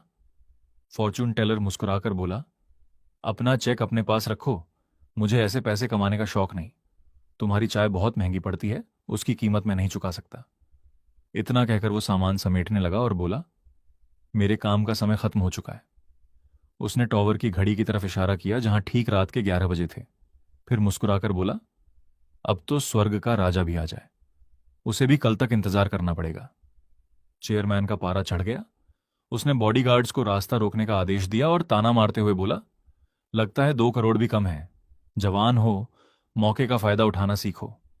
फॉर्चून टेलर हंसते हुए बोला, मुझे पैसे नहीं, सिर्फ जिंदा रहना पसंद है। फिर उसने चेयरमैन की भौहों के बीच देखते हुए कहा, तुम्हारी बिल्डिंग का फेंक शुई पहले ही टूट चुका है, दुनिया का सारा पैसा भी उस दरार को नहीं भर सकता। चेयरमैन गुस्से में पूछ बैठा, इसका मतलब क्या है? लेकिन फॉर्चून टेलर सिर्फ इतना बोला, अगर जवाब चाहिए तो कल सुबह आना। इतना कहकर वो चला गया और पीछे खड़ा चेयरमैन गुस्से में उबलता रह गया। अगली सुबह फॉर्चून टेलर की आंख खुली तो पूरा अपार्टमेंट कॉम्प्लेक्स लग्जरी गाड़ियों और गुंडों से घिरा हुआ था। पड़ोसी ग्रुप चैट में रो रहे थे कि बाहर तक नहीं निकल पा रहे। सिक्योरिटी गार्ड भी सोच रहा था कि यहां फिल्म की शूटिंग हो रही है क्या। चेयरमैन के आदमी रिपोर्ट दे रहे थे कि fortune teller building number 5 flat 502 में ही है और रात से बाहर नहीं निकला। चेयरमैन ने आदेश दिया। जैसे ही बाहर निकले, चाहे कूड़ा फेंकने आए या दूध लेने, सीधे गाड़ी में डाल देना। लेकिन दोपहर तक भी फॉर्चून टेलर बाहर नहीं आया। आखिर चेयरमैन ने दरवाजा खटखटाने का आदेश दिया। तभी अचानक एक एम्बुलेंस आई और डॉक्टर स्ट्रेचर पर फॉर्चून टेलर को नीचे लेकर निकले। चेयरमैन चिल्लाया, बीमार होने का नाटक मत करो, 2 करोड़ कम पड़ गए क्या? लेकिन जैसे ही एम्बुलेंस चली गई, अंदर बैठे पैरामेडिक ने हंसकर पूछा, सर मेरी एक्टिंग कैसी थी? फॉर्चून टेलर मुस्कुराया, ऑस्कर लेवल, ये लो 2000 युआन बोनस। उधर चेयरमैन इतना भी भोला नहीं था। उसी रात वो फिर वहीं कुर्सी लगाकर बॉडीगार्ड्स के साथ इंतजार करने लगा। आखिर फॉर्चून टेलर खुद उसके सामने पहुंच गया। कॉफी का कप हाथ में लिए उसने मुस्कुराकर कहा, वाह चेयरमैन ली, स्वागत तो ऐसा किया है जैसे मैं कोई सुपरस्टार हूं। लेकिन ये ऊंची मेज हटाओ, मुझे लोगों की आंखों में देखकर बात करना पसंद है। चेयरमैन ने तुरंत नीचे वाली कुर्सी मंगवाई और पूछा, कल तुमने कहा था मेरी बिल्डिंग का फेंक शुई टूट चुका है, उसका मतलब क्या है? उसने बताया कि आज पूरे प्लाजा को खाली करा दिया, सिर्फ उसकी सलाह सुनने के लिए। पैसे की कोई कमी नहीं है। फॉर्चून टेलर की आंखें फिर नीली चमक उठीं और सिस्टम ने पूरी बिल्डिंग स्कैन कर डाली। उसने गंभीर आवाज में कहा, मैं फेंक शुई नहीं देखता, और अब फेंक शुई भी तुम्हें नहीं बचा सकता। मुझे साफ दिखाई दे रहा है कि यह बिल्डिंग गिरने वाली है। चेयरमैन गुस्से से आग बबूला हो गया और बोला कि उसने हांगकांग के सबसे बड़े एक्सपर्ट्स से डिजाइन बनवाया है। उसने बड़े गर्व से जेड बेल्ट अराउंड वेस्ट और एनर्जी गैदरिंग जैसी टर्म्स गिनानी शुरू कर दी। फॉर्चून टेलर ने शांत होकर जवाब दिया, एक्सपर्ट बिल्डिंग का फेंक शुई बना सकते हैं, लेकिन इंसान का लालच नहीं बदल सकते। फिर उसने चेयरमैन के माथे की तरफ इशारा करते हुए कहा, तुम्हारे वेल्थ पैलेस का लाल बैंगनी रंग बता रहा है कि हाल ही में बहुत सारा खून से सना हुआ गैर कानूनी पैसा कमाया गया है। इसके बाद उसने आंखों के नीचे वाले हिस्से को देखकर कहा, चिल्ड्रन पैलेस पर यह आड़ी रेखा बता रही है कि तुम्हारी बिल्डिंग के दक्षिण पश्चिम वाले सपोर्ट कॉलम में पहले से दरार पड़ चुकी है ना? चेयरमैन का चेहरा उड़ गया, क्योंकि यह राज किसी को पता नहीं था। फिर भी वो चिल्लाता रहा कि यह सब बकवास है और बिल्डिंग हर इंस्पेक्शन में पास हुई थी। फॉर्चून टेलर ने ठंडी मुस्कान के साथ कहा, कौन सा इंस्पेक्शन? वही जिसमें घटिया सरिया लगाया गया, नींव 5 मीटर कम खोदी गई और सच बोलने वाले सुपरवाइजर को नौकरी से निकालकर हादसे के नाम पर मरवा दिया गया। यह सुनते ही चेयरमैन के पैरों तले जमीन खिसक गई। फॉर्चून टेलर ने आखिरी चेतावनी देते हुए कहा, अब यह फेंक शुई का नहीं, फिजिक्स का मामला है। नींव धंस चुकी है, वजन बराबर नहीं बढ़ रहा, और तुम्हारे पास सिर्फ 3 दिन बचे हैं। अगर इस बिल्डिंग को तुरंत मजबूत नहीं कराया तो इसके साथ बहुत सारे लोग भी दफन हो जाएंगे। फॉर्चून टेलर ने अपनी 2 उंगलियां उठाकर चेयरमैन की आंखों में देखते हुए कहा, सिर्फ 3 दिन, बस 3 दिन बाद यह पूरी बिल्डिंग ढह जाएगी, और यह कोई छोटी मोटी दरार नहीं होगी, पूरा स्ट्रक्चर ताश के पत्तों की तरह गिर जाएगा। उसने सख्त लहजे में आगे कहा, चेयरमैन ली, अब यह कोई बिजनेस डील नहीं रही। तुम्हारे पैसे मुझे नहीं चाहिए। अगर यह बिल्डिंग गिरी तो हजारों बेगुनाह लोग मरेंगे, और इस प्रोजेक्ट से कमाया गया हर पैसा इंसानी जानों की कीमत होगा। आखिर में तुम्हारी मंजिल सिर्फ जेल की बैरक और कैदियों वाला खाना है। यह सुनते ही वहां मौजूद लोग, जो पहले से लाइव स्ट्रीम कर रहे थे, चेयरमैन के सारे काले कारनामे रिकॉर्ड करने लगे। चेयरमैन घबरा गया और गुस्से में चीख पड़ा, सब कैमरे बंद करो, लाइव अभी के अभी बंद करो। लेकिन तब तक बहुत देर हो चुकी थी। फॉर्चून टेलर ने घड़ी देखी और शांत स्वर में कहा, मेरे काम का समय खत्म हो गया है। इतना कहकर वो अपनी कार में बैठकर वहां से निकल गया। रास्ते में उसने मन ही मन सोचा, आज कम से कम हजारों लोगों की जान बच गई। रात को घर पहुंचते ही वो थक कर बिस्तर पर गिर पड़ा, जबकि सोशल मीडिया पर उसकी वीडियो आग की तरह फैल चुकी थी। लोग पूछ रहे थे कि हाफ इमॉर्टल जांग आखिर गायब कहां हो गया। अगली सुबह स्टारलाइट मीडिया के शेयर सीधे जमीन पर आ गिरे और चेयरमैन के घोटाले की खबर से कंपनी में हड़कंप मच गया। तभी शिर्ण परिवार की बुजुर्ग महिला उसके घर पहुंची। फॉर्चून टेलर ने दरवाजा खोला तो हैरान रह गया। महिला बोली, मैं तुम्हें बधाई देने नहीं आई हूं। जिन्हाई यूनिवर्सिटी में कुछ अजीब हो रहा है। लाइब्रेरी के छात्र रात में अपने आप पन्ने पलटने की आवाज सुनते हैं और कई मानसिक रूप से टूट चुके हैं। फॉर्चून टेलर ने ठंडे अंदाज में जवाब दिया, मैं फॉर्चून टेलर हूं, भूत पकड़ने वाला प्राइवेट डिटेक्टिव नहीं। लेकिन महिला ने कहा कि उनका परिवार यूनिवर्सिटी का सबसे बड़ा डोनर है और ये घटनाएं उसकी 100वीं सालगिरह बर्बाद कर देंगी। उसने लालच देते हुए पश्चिमी उपनगर की पूरी हॉट स्प्रिंग्स वैली देने की पेशकश कर दी। फॉर्चून टेलर ने बिना पलक झपकाए मना कर दिया। जैसे ही वो कमरे में लौटा, सिस्टम का नया मिशन सामने आ गया। उसे अगले दिन सुबह 7 से 9 बजे तक जिन्हाई यूनिवर्सिटी के वेस्ट गेट पर छात्रों की पढ़ाई और करियर से जुड़ी समस्याओं का समाधान करना था। अगली सुबह वो थिंकर स्टैच्यू के सामने बैठ गया और अपना बोर्ड टांग दिया, एकेडमिक कंसल्टेंट। देखते ही देखते छात्र उसके चारों ओर जमा हो गए। कोई फोटो खींच रहा था, कोई वीडियो बना रहा था और पूरे कैंपस में हाफ इमॉर्टल जांग ट्रेंड करने लगा। पहला छात्र घबराया हुआ आया और बोला, क्या मुझे पीएचडी जारी रखनी चाहिए या छोड़ देनी चाहिए? फॉर्च्यून टेलर ने उसका चेहरा देखकर कहा, तुम्हारी माथे की हड्डी और भौहें बता रही हैं कि तुम जन्मजात रिसर्चर हो। तुम्हारे अंदर लिटरेचर स्टार है, यानी तेज दिमाग और कमाल की एनालिटिकल क्षमता। लेकिन उसने रुक कर कहा, तुम्हारे ऊपर गहरे भूरे रंग की नकारात्मक आभा छाई हुई है जो तुम्हारी अकादमिक जिंदगी को सड़ा रही है। तभी छात्र ने अपनी पीएचडी छोड़ने की आधिकारिक एप्लीकेशन निकालकर दिखा दी। भीड़ फुसफुसाने लगी कि यह तो फिजिक्स डिपार्टमेंट का सबसे बड़ा जीनियस ले हुई है। फॉर्च्यून टेलर ने उसे सामने बैठाकर उसका सिर छुआ और अचानक पूछा, क्या तुम्हारे सुपरवाइजर के बाल कम उम्र में झड़ गए हैं? मुस्कुराने पर मुंह के किनारे गहरी लकीरें पड़ती हैं और नाक के पास बाएं गाल पर काला तिल है। छात्र के होश उड़ गए। कांपती आवाज में बोला, ये तो बिल्कुल मेरे सुपरवाइजर वोंग जांग घोंग का चेहरा है। फॉर्च्यून टेलर ने शांत स्वर में कहा, तुम्हारी मेहनत और किस्मत उसी ने चुरा ली है। तुम देवदार के पेड़ जैसे हो जो खुद खड़ा होकर दूसरों को सहारा देता है, लेकिन तुम्हारा सुपरवाइजर बैल की तरह है जो खुद ऊपर चढ़ने के लिए दूसरों का खून पसीना चूसता है। पिछले 3 सालों से तुमने रिसर्च नहीं की, तुम उसकी मुफ्त की मजदूरी कर रहे थे। यह सुनते ही छात्र की आंखों से आंसू बहने लगे। फॉर्च्यून टेलर ने पूछा, क्वांटम टनलिंग इफेक्ट पर तुम्हारी रिसर्च पूरी हो चुकी है ना? छात्र रोते हुए बोला, सर ने कहा मेरी रिसर्च बेकार है और मुझे सब छोड़कर नए टॉपिक से शुरू करना होगा। फॉर्च्यून टेलर ने सिर हिलाया। उसे तुम्हारी रिसर्च गलत नहीं लगी।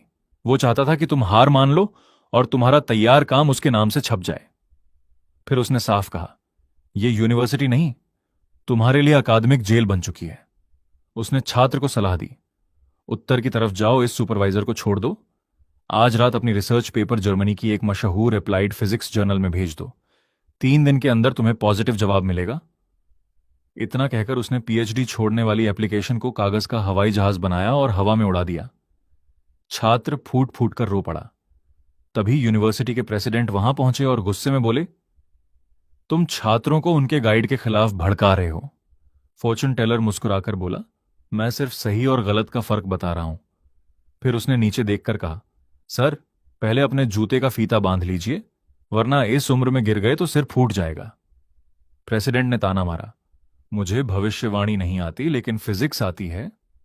फॉर्च्यून टेलर हंस पड़ा, रिसर्च जर्नल में पेपर भेजना भविष्यवाणी नहीं, इंफॉर्मेशन वॉरफेयर है। उस जर्नल का एडिटर पिछले 2 साल से इसी टॉपिक पर अटका हुआ है। उसे ऐसे पेपर की सख्त जरूरत है। प्रेसिडेंट हैरान रह गए। फॉर्च्यून टेलर ने आगे कहा, और आपके दाएं जूते का फीता बाएं से ज्यादा घिसा हुआ है। इसका मतलब हाल में आपके दाएं घुटने में दर्द है और आपने चलने का तरीका बदल दिया है। मैंने छात्र को भागने की नहीं, अपना हक बचाने की सलाह दी है और आपको फीता बांधने की इसलिए कह रहा हूं क्योंकि आप इस यूनिवर्सिटी का सबसे बड़ा सहारा हैं। अगर आप गिर गए तो पूरे संस्थान की ऊर्जा हिल जाएगी। इसे अंधविश्वास नहीं, रिस्क मैनेजमेंट कहते हैं। यह सुनकर प्रेसिडेंट भी मुस्कुरा उठे और पहली बार पूरी तरह उसकी बात से सहमत हो गए। तभी एक अमीर लड़की भीड़ चीरते हुए सामने आई। उसने खुद को ली शुइया बताते हुए कहा, अगर तुम इतने ही बड़े फॉर्च्यून टेलर हो तो बताओ, क्या मैं स्टूडेंट यूनियन की लीडर बनूंगी? सही निकला तो पैसे तुम्हारे, गलत निकला तो कैमरे के सामने खुद को फ्रॉड कहना पड़ेगा। भीड़ बोली कि उसके परिवार ने यूनिवर्सिटी को 50 लाख का दान दिया है और एक्सटर्नल रिलेशंस हेड की पोस्ट लगभग उसी के नाम तय है। फॉर्च्यून टेलर ने बिना एक सेकंड गंवाए कहा, नहीं, तुम हेड तो छोड़ो, साधारण मेंबर भी नहीं बन पाओगी। पूरा कैंपस हंस पड़ा। फिर फॉर्चून टेलर ने उसकी आंखों में देखते हुए कहा, तुम्हारी काबिलियत अच्छी है लेकिन तुम्हारा स्वभाव बहुत खराब है। ऊंची गाल की हड्डियां और आंखों के पास की रेखाएं बता रही हैं कि तुम रिश्तों का इस्तेमाल करती हो। पिछले कुछ समय से तुम एक नहीं 3 लड़कों को एक साथ घुमा रही हो। फिजिक्स वाला तुम्हारे रिसर्च पेपर लिखता था, पीई वाला तुम्हारे लिए खाना और टेबल बुक करता था, और सबसे बुरा हाल कंप्यूटर साइंस वाले का था। बेचारा 3 रात लगातार जागकर तुम्हारी इलेक्शन प्रेजेंटेशन तैयार करता रहा। इतना सुनते ही पूरी भीड़ की आंखें फटी की फटी रह गईं। फॉर्चून टेलर ने ठंडी नजर से उसकी तरफ देखा और बोला, तुम्हारी सबसे बड़ी समस्या टैलेंट की नहीं, कैरेक्टर की है। स्टूडेंट यूनियन को रोल मॉडल चाहिए, ऐसा इंसान नहीं जो अपने फायदे के लिए लोगों को टाइम टेबल की तरह मैनेज करे। फिर उसने एक और बम फोड़ दिया। तुम्हारे चुनाव वाले प्रतिद्वंद्वी ने तुम्हारे सारे कारनामों की पूरी फाइल बनाकर पहले ही सुपरवाइजर को भेज दी है। लड़की का चेहरा सफेद पड़ गया। घबराकर बोली, "उ- उसे ये सबूत मिले कहां से?" फॉर्चून टेलर उसकी मीठी आवाज की नकल करते हुए बोला, जानू, तुम्हारे बिना मैं कैसे जी पाऊंगी। पूरी भीड़ ठहाके मारकर हंसने लगी और लड़की शर्म से पानी पानी हो गई। फॉर्च्यून टेलर ने कहा, जिस सीएएस वाले लड़के को तुम बेवकूफ समझती थीं, उसने अपनी सुरक्षा के लिए तुम्हारी सारी चैट्स और रिकॉर्डिंग्स का बैकअप बना रखा था। इसलिए अब लीडर बनने का सपना छोड़ो और माफीनामा लिखने की तैयारी करो। तभी उसका फोन बज उठा। स्क्रीन पर सुपरवाइजर का नाम चमक रहा था। लड़की डर के मारे कांप गई और बिना पीछे देखे वहां से भाग निकली। तभी एक लंबा चौड़ा बास्केटबॉल प्लेयर दौड़ता हुआ आया। आंखों में आंसू लिए उसने कहा, प्लीज मेरी गर्लफ्रेंड को ढूंढ दो, वो कल रात से गायब है। भीड़ को लगा ये भी कोई ड्रामा है, लेकिन लड़का रोते हुए बोला, मैं मजाक नहीं कर रहा। कल रात मेरी गर्लफ्रेंड सुयू लाइब्रेरी में पढ़ रही थी।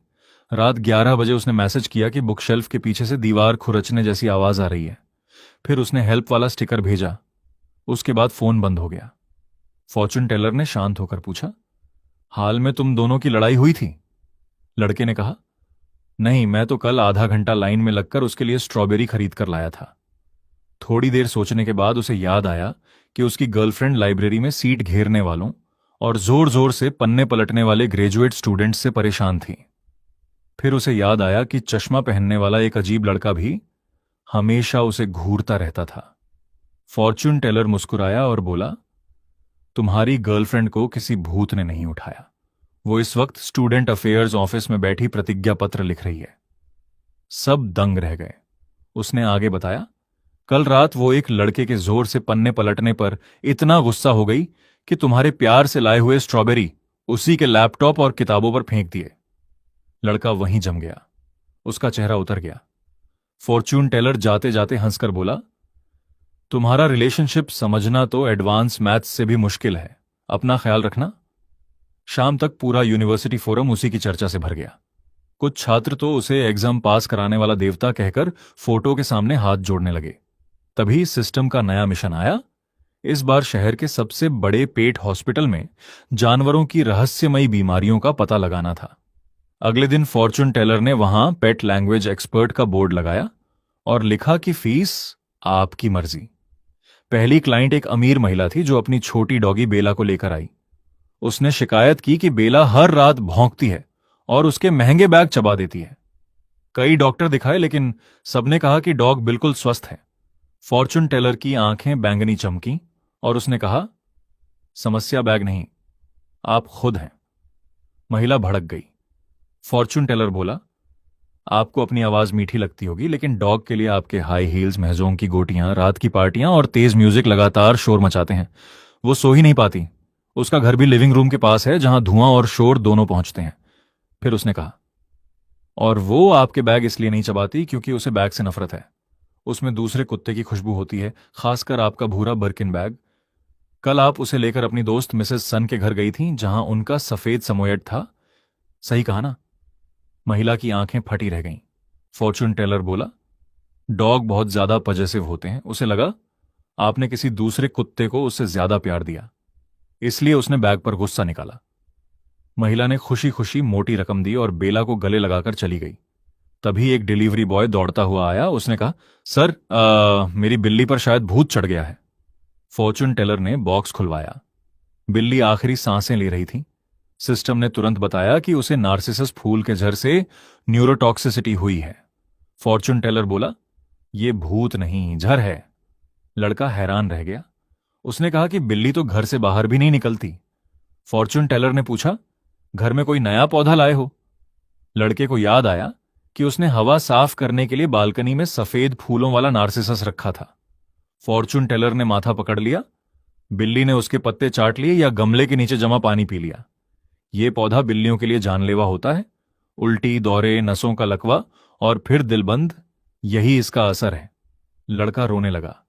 फॉर्चून टेलर चिल्लाया, अभी भागो!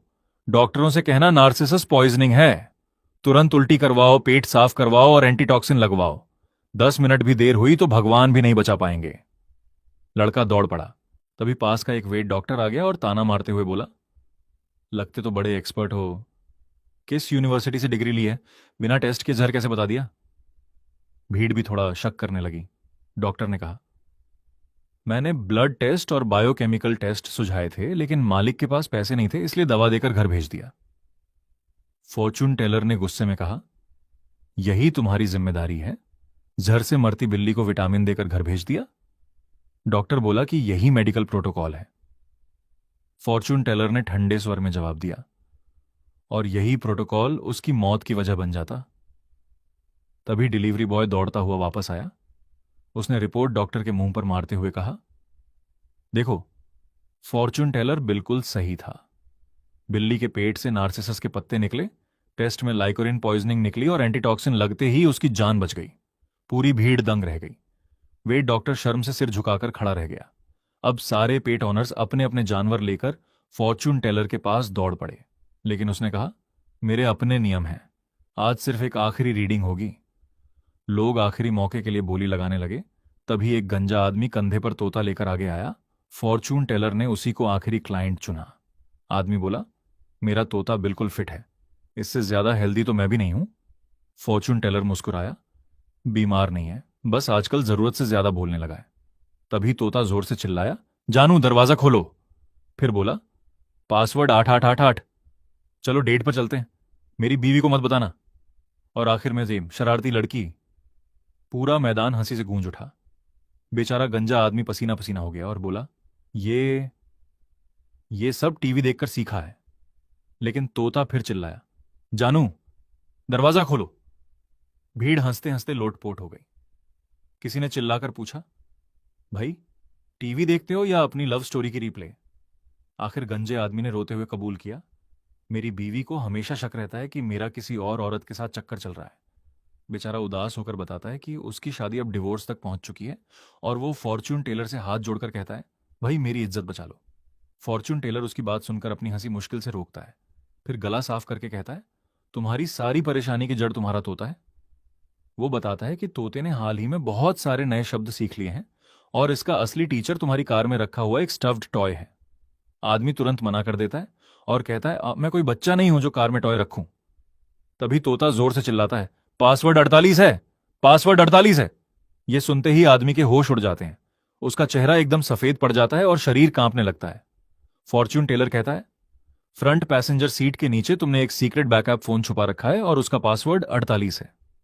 वो समझाता है कि जब भी तुम कार में छुपकर बातें करते थे, तोता सब सुनता था और अब उसे तुम्हारे सारे सीक्रेट्स और कांड याद हैं। यानी तुम्हारी वाइफ जो घर पर सुनती है वो सिर्फ मिमिक्री नहीं, बल्कि तुम्हारी हरकतों का लाइव रिप्ले है। पूरा माहौल शांत हो जाता है और लोग उस गंजे आदमी को ऐसे देखने लगते हैं जैसे फॉर्चून रीडिंग नहीं, बल्कि उसकी लाइव बेइज्जती चल रही हो। तभी तोता बार बार बोलता है, मेरी वाइफ को मत बताना। इतने में उसका फोन बजता है और स्क्रीन पर वाइफ का नाम शेरनी दिखता है। बेचारा डरते डरते कॉल उठाता है।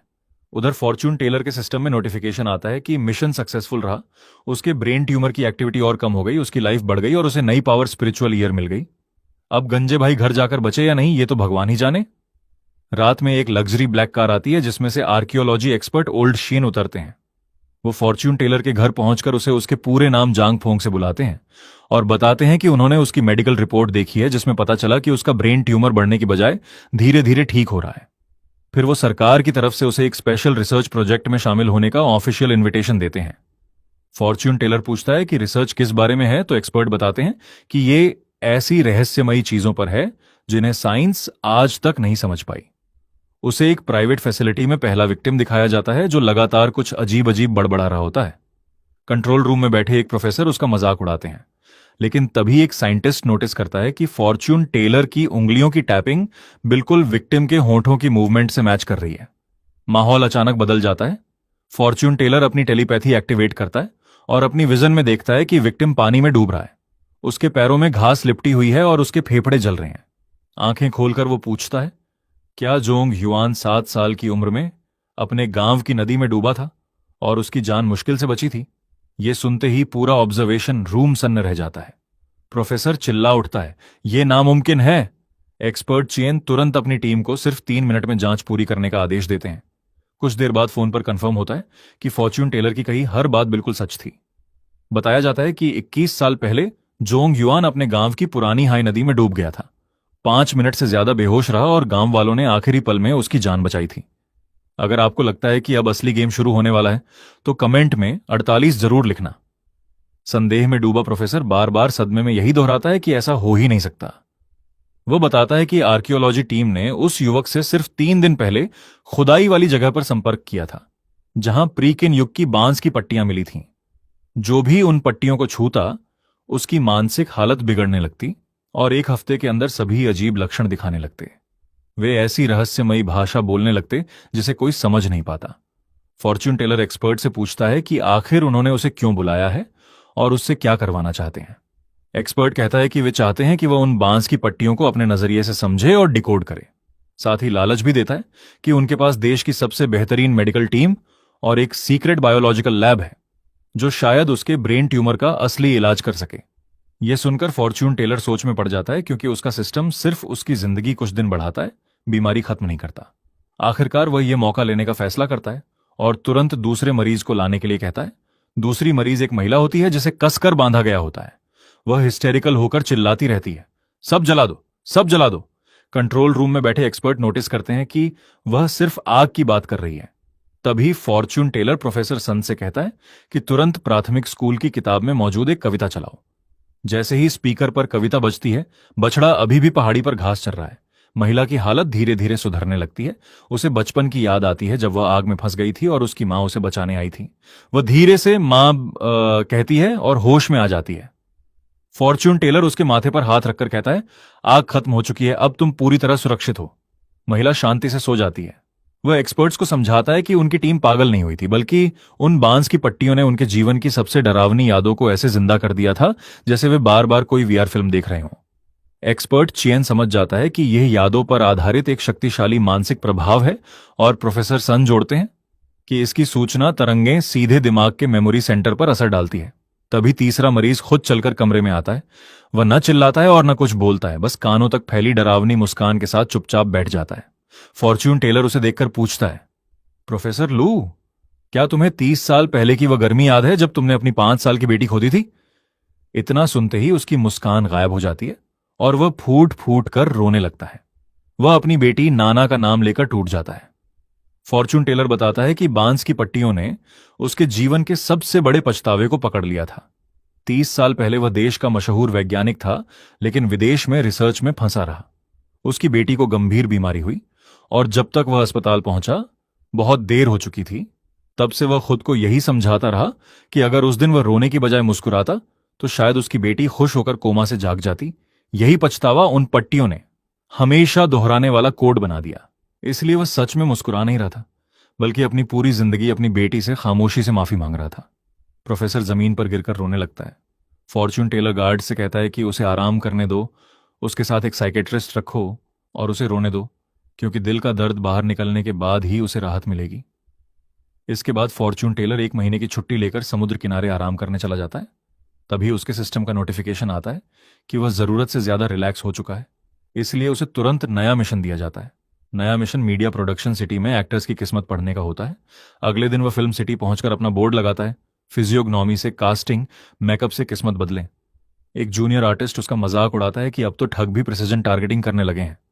फॉर्च्यून टेलर शांत होकर कहता है, जिसे भरोसा नहीं वो दूर रहे। तभी पहली अभिनेत्री उसके पास आती है और पूछती है कि क्या वह सच में चेहरा देखकर कास्टिंग बता सकता है। वह पूछता है, वो कितने साल से एक्स्ट्रा हो? लड़की कहती है, वो 3 साल से, वो लेकिन हमेशा नौकरानी का रोल मिलता है। फॉर्च्यून टेलर कहता है, तुम्हारे चेहरे की वजह से नहीं, बल्कि तुमने खुद अपने लीड रोल वाले चेहरे को नौकरानी वाला बना दिया। लड़की चौंक कर कहती है कि उसने कोई प्लास्टिक सर्जरी नहीं करवाई। वह जवाब देता है, सर्जरी नहीं, लेकिन जरूरत से ज्यादा फिलर लगवाकर अपने चेहरे की तेज हड्डियों वाली पहचान मिटा दी। पहले तुम्हारा चेहरा महारानी या महिला जनरल जैसे दमदार किरदारों के लिए परफेक्ट था, लेकिन एक इंजेक्शन ने सब खत्म कर दिया। अब तुम सिर्फ पीछे खड़ी होकर मालकिन गड़बड़ हो गई बोलने वाली नौकरानी बन सकती हो। भीड़ उसका मजाक उड़ाने लगती है। लड़की रोते हुए समाधान पूछती है। फॉर्च्यून टेलर कहता है कि तुरंत अस्पताल जाकर सारे फिलर हटवा दो, फिर पास वाले ब्लडी टॉम के सेट पर जाओ जहां महिला जनरल के लिए घुड़सवारी करने वाली स्टंट डबल की जरूरत है। वह समझाता है कि रोल खतरनाक है, इसलिए कोई करना नहीं चाहता, लेकिन अगर तुमने यह मौका पकड़ लिया तो 1 साल के अंदर अपना खुद का रोल मिलेगा, वरना जिंदगी भर नौकरानी ही बनी रहोगी। तभी असिस्टेंट डायरेक्टर दौड़ता हुआ आता है और डायरेक्टर गुस्से में उसे ठग कहकर वहां से निकल जाने का आदेश देता है। वह बोर्ड पढ़कर हंसता है और ताना मारता है, कास्टिंग और किस्मत बदलने की बात करते हो तो सीधे हीरो हीरोइन का नाम क्यों नहीं बता देते? फिर चुनौती देता है, अगर इतनी ही ताकत है तो मेरी किस्मत पढ़कर दिखाओ। फॉर्च्यून टेलर उसे ध्यान से देखकर शांत आवाज में कहता है, तुम्हारी दोनों भौहों के बीच का हिस्सा बिल्कुल काला पड़ चुका है, भौहों के सिरे बिखरे हुए हैं और होंठ भी असामान्य रूप से फीके हैं। ये संकेत बताते हैं कि बहुत जल्द तुम्हें बड़ा आर्थिक नुकसान और भारी मुसीबत झेलनी पड़ेगी। ये सुनते ही डायरेक्टर गुस्से से आग बबूला हो जाता है।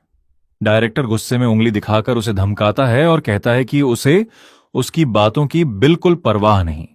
तभी फॉर्च्यून टेलर उसकी बात काटते हुए कहता है, आज जो एक्सप्लोजन वाला सीन शूट होना है उसमें विस्फोटक गलत जगह लगाए गए हैं।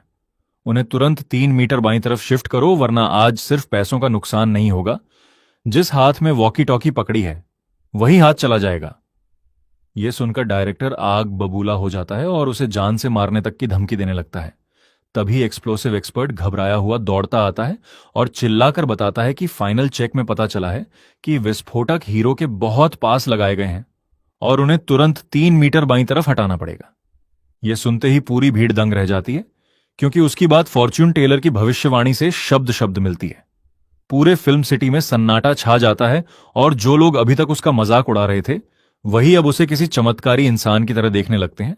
तभी फॉर्च्यून टेलर एक संदिग्ध हरकत देखता है और भीड़ में खड़े एक स्टंट डबल को बुलाकर कहता है कि आज की आखिरी रीडिंग उसी की होगी। स्टंट डबल आंखों में आंसू लेकर अपनी बदकिस्मती सुनाता है।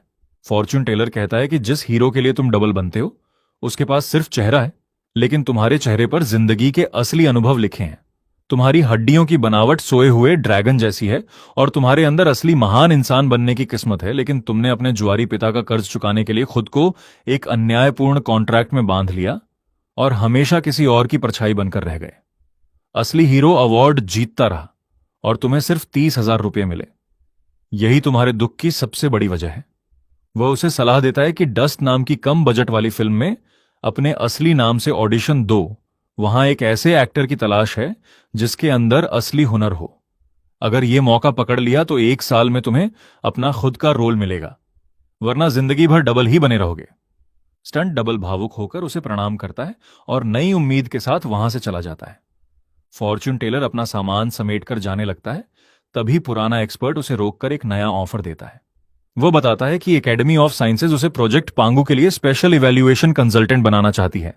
यह देश के भविष्य से जुड़ा बेहद गोपनीय प्रोजेक्ट है, जिसमें सही वैज्ञानिक चुनना सबसे बड़ी चुनौती है, क्योंकि कई लोग फर्जी रिज्यूमे और बढ़ा चढ़ाकर लिखी उपलब्धियों के सहारे अंदर घुसने की कोशिश कर रहे हैं। तभी उसके सिस्टम से नया मिशन आ जाता है, जिसमें उसे रोज सुबह 10 से 12 बजे तक उम्मीदवारों की किस्मत और ऊर्जा पढ़कर 3 सही उम्मीदवार चुनने होते हैं। अगले दिन वह एक्सपर्ट के साथ एकेडमी पहुंचता है, जहां प्रोजेक्ट के प्रमुख वैज्ञानिक फांग चेनशू उसका स्वागत करते हैं। फॉर्च्यून टेलर हाथ मिलाने की बजाय अपना छोटा लकड़ी का स्टूल निकालकर उस पर बैठ जाता है।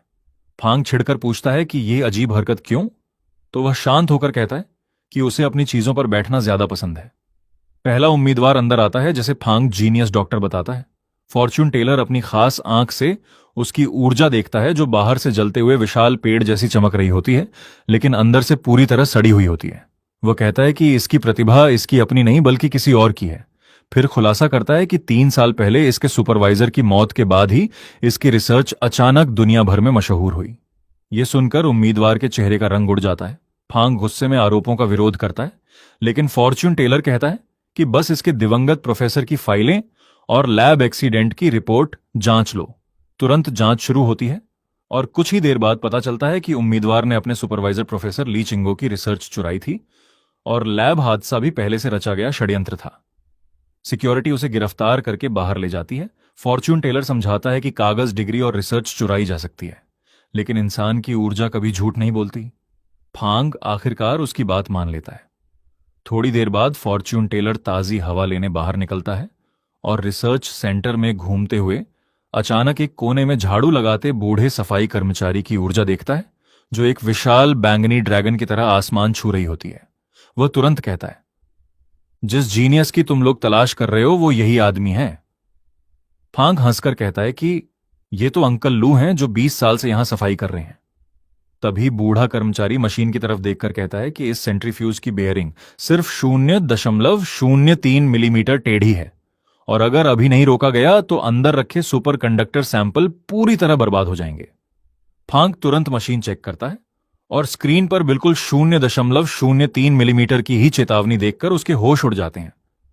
वह हैरान होकर पूछता है कि यह कैसे पता चला। बूढ़ा मुस्कुराकर कहता है कि उसने सिर्फ मशीन की आवाज सुनकर समझ लिया, क्योंकि उसकी आवाज किसी बीमार इंसान जैसी लग रही थी। फॉर्च्यून टेलर दोबारा अपनी आंख से उसे देखता है और उसके अंदर छिपी रहस्यमयी बैंगनी आभा देखकर कहता है कि इतनी किस्मत और इतनी ऊर्जा किसी साधारण इंसान की नहीं हो सकती। वह देश की नींव रखने वाले महान लोगों में से एक है। एक्सपर्ट उसकी गुप्त फाइल खोलते हैं और पता चलता है कि यह साधारण सफाई कर्मचारी नहीं, बल्कि देश के परमाणु रिएक्टर कूलिंग सिस्टम के चीफ इंजीनियर लियू चिन बांग हैं। सबकी आंखें नम हो जाती हैं। प्रोफेसर फांग झुककर उनसे माफी मांगता है। बूढ़े वैज्ञानिक मुस्कुराकर फॉर्च्यून टेलर से पूछते हैं कि उसने उनकी असली पहचान कैसे जान ली। वह जवाब देता है, मैं कभी किसी की डिग्री, पैसा या पुरानी उपलब्धियां नहीं देखता। मैं सिर्फ ये देखता हूं कि उसके अंदर मेहनत और जुनून की आग अभी भी जल रही है या नहीं। तभी तीसरी उम्मीदवार, एक खूबसूरत लड़की, मुस्कुराते हुए कमरे में प्रवेश करती है। वह फॉर्च्यून टेलर से हाथ मिलाने आगे बढ़ती है, लेकिन जैसे ही वह अपनी खास आंख से उसे देखता है, उसके पैरों तले जमीन खिसक जाती है, क्योंकि उसकी नजर में वह इंसान नहीं बल्कि एक रोबोट निकलती है।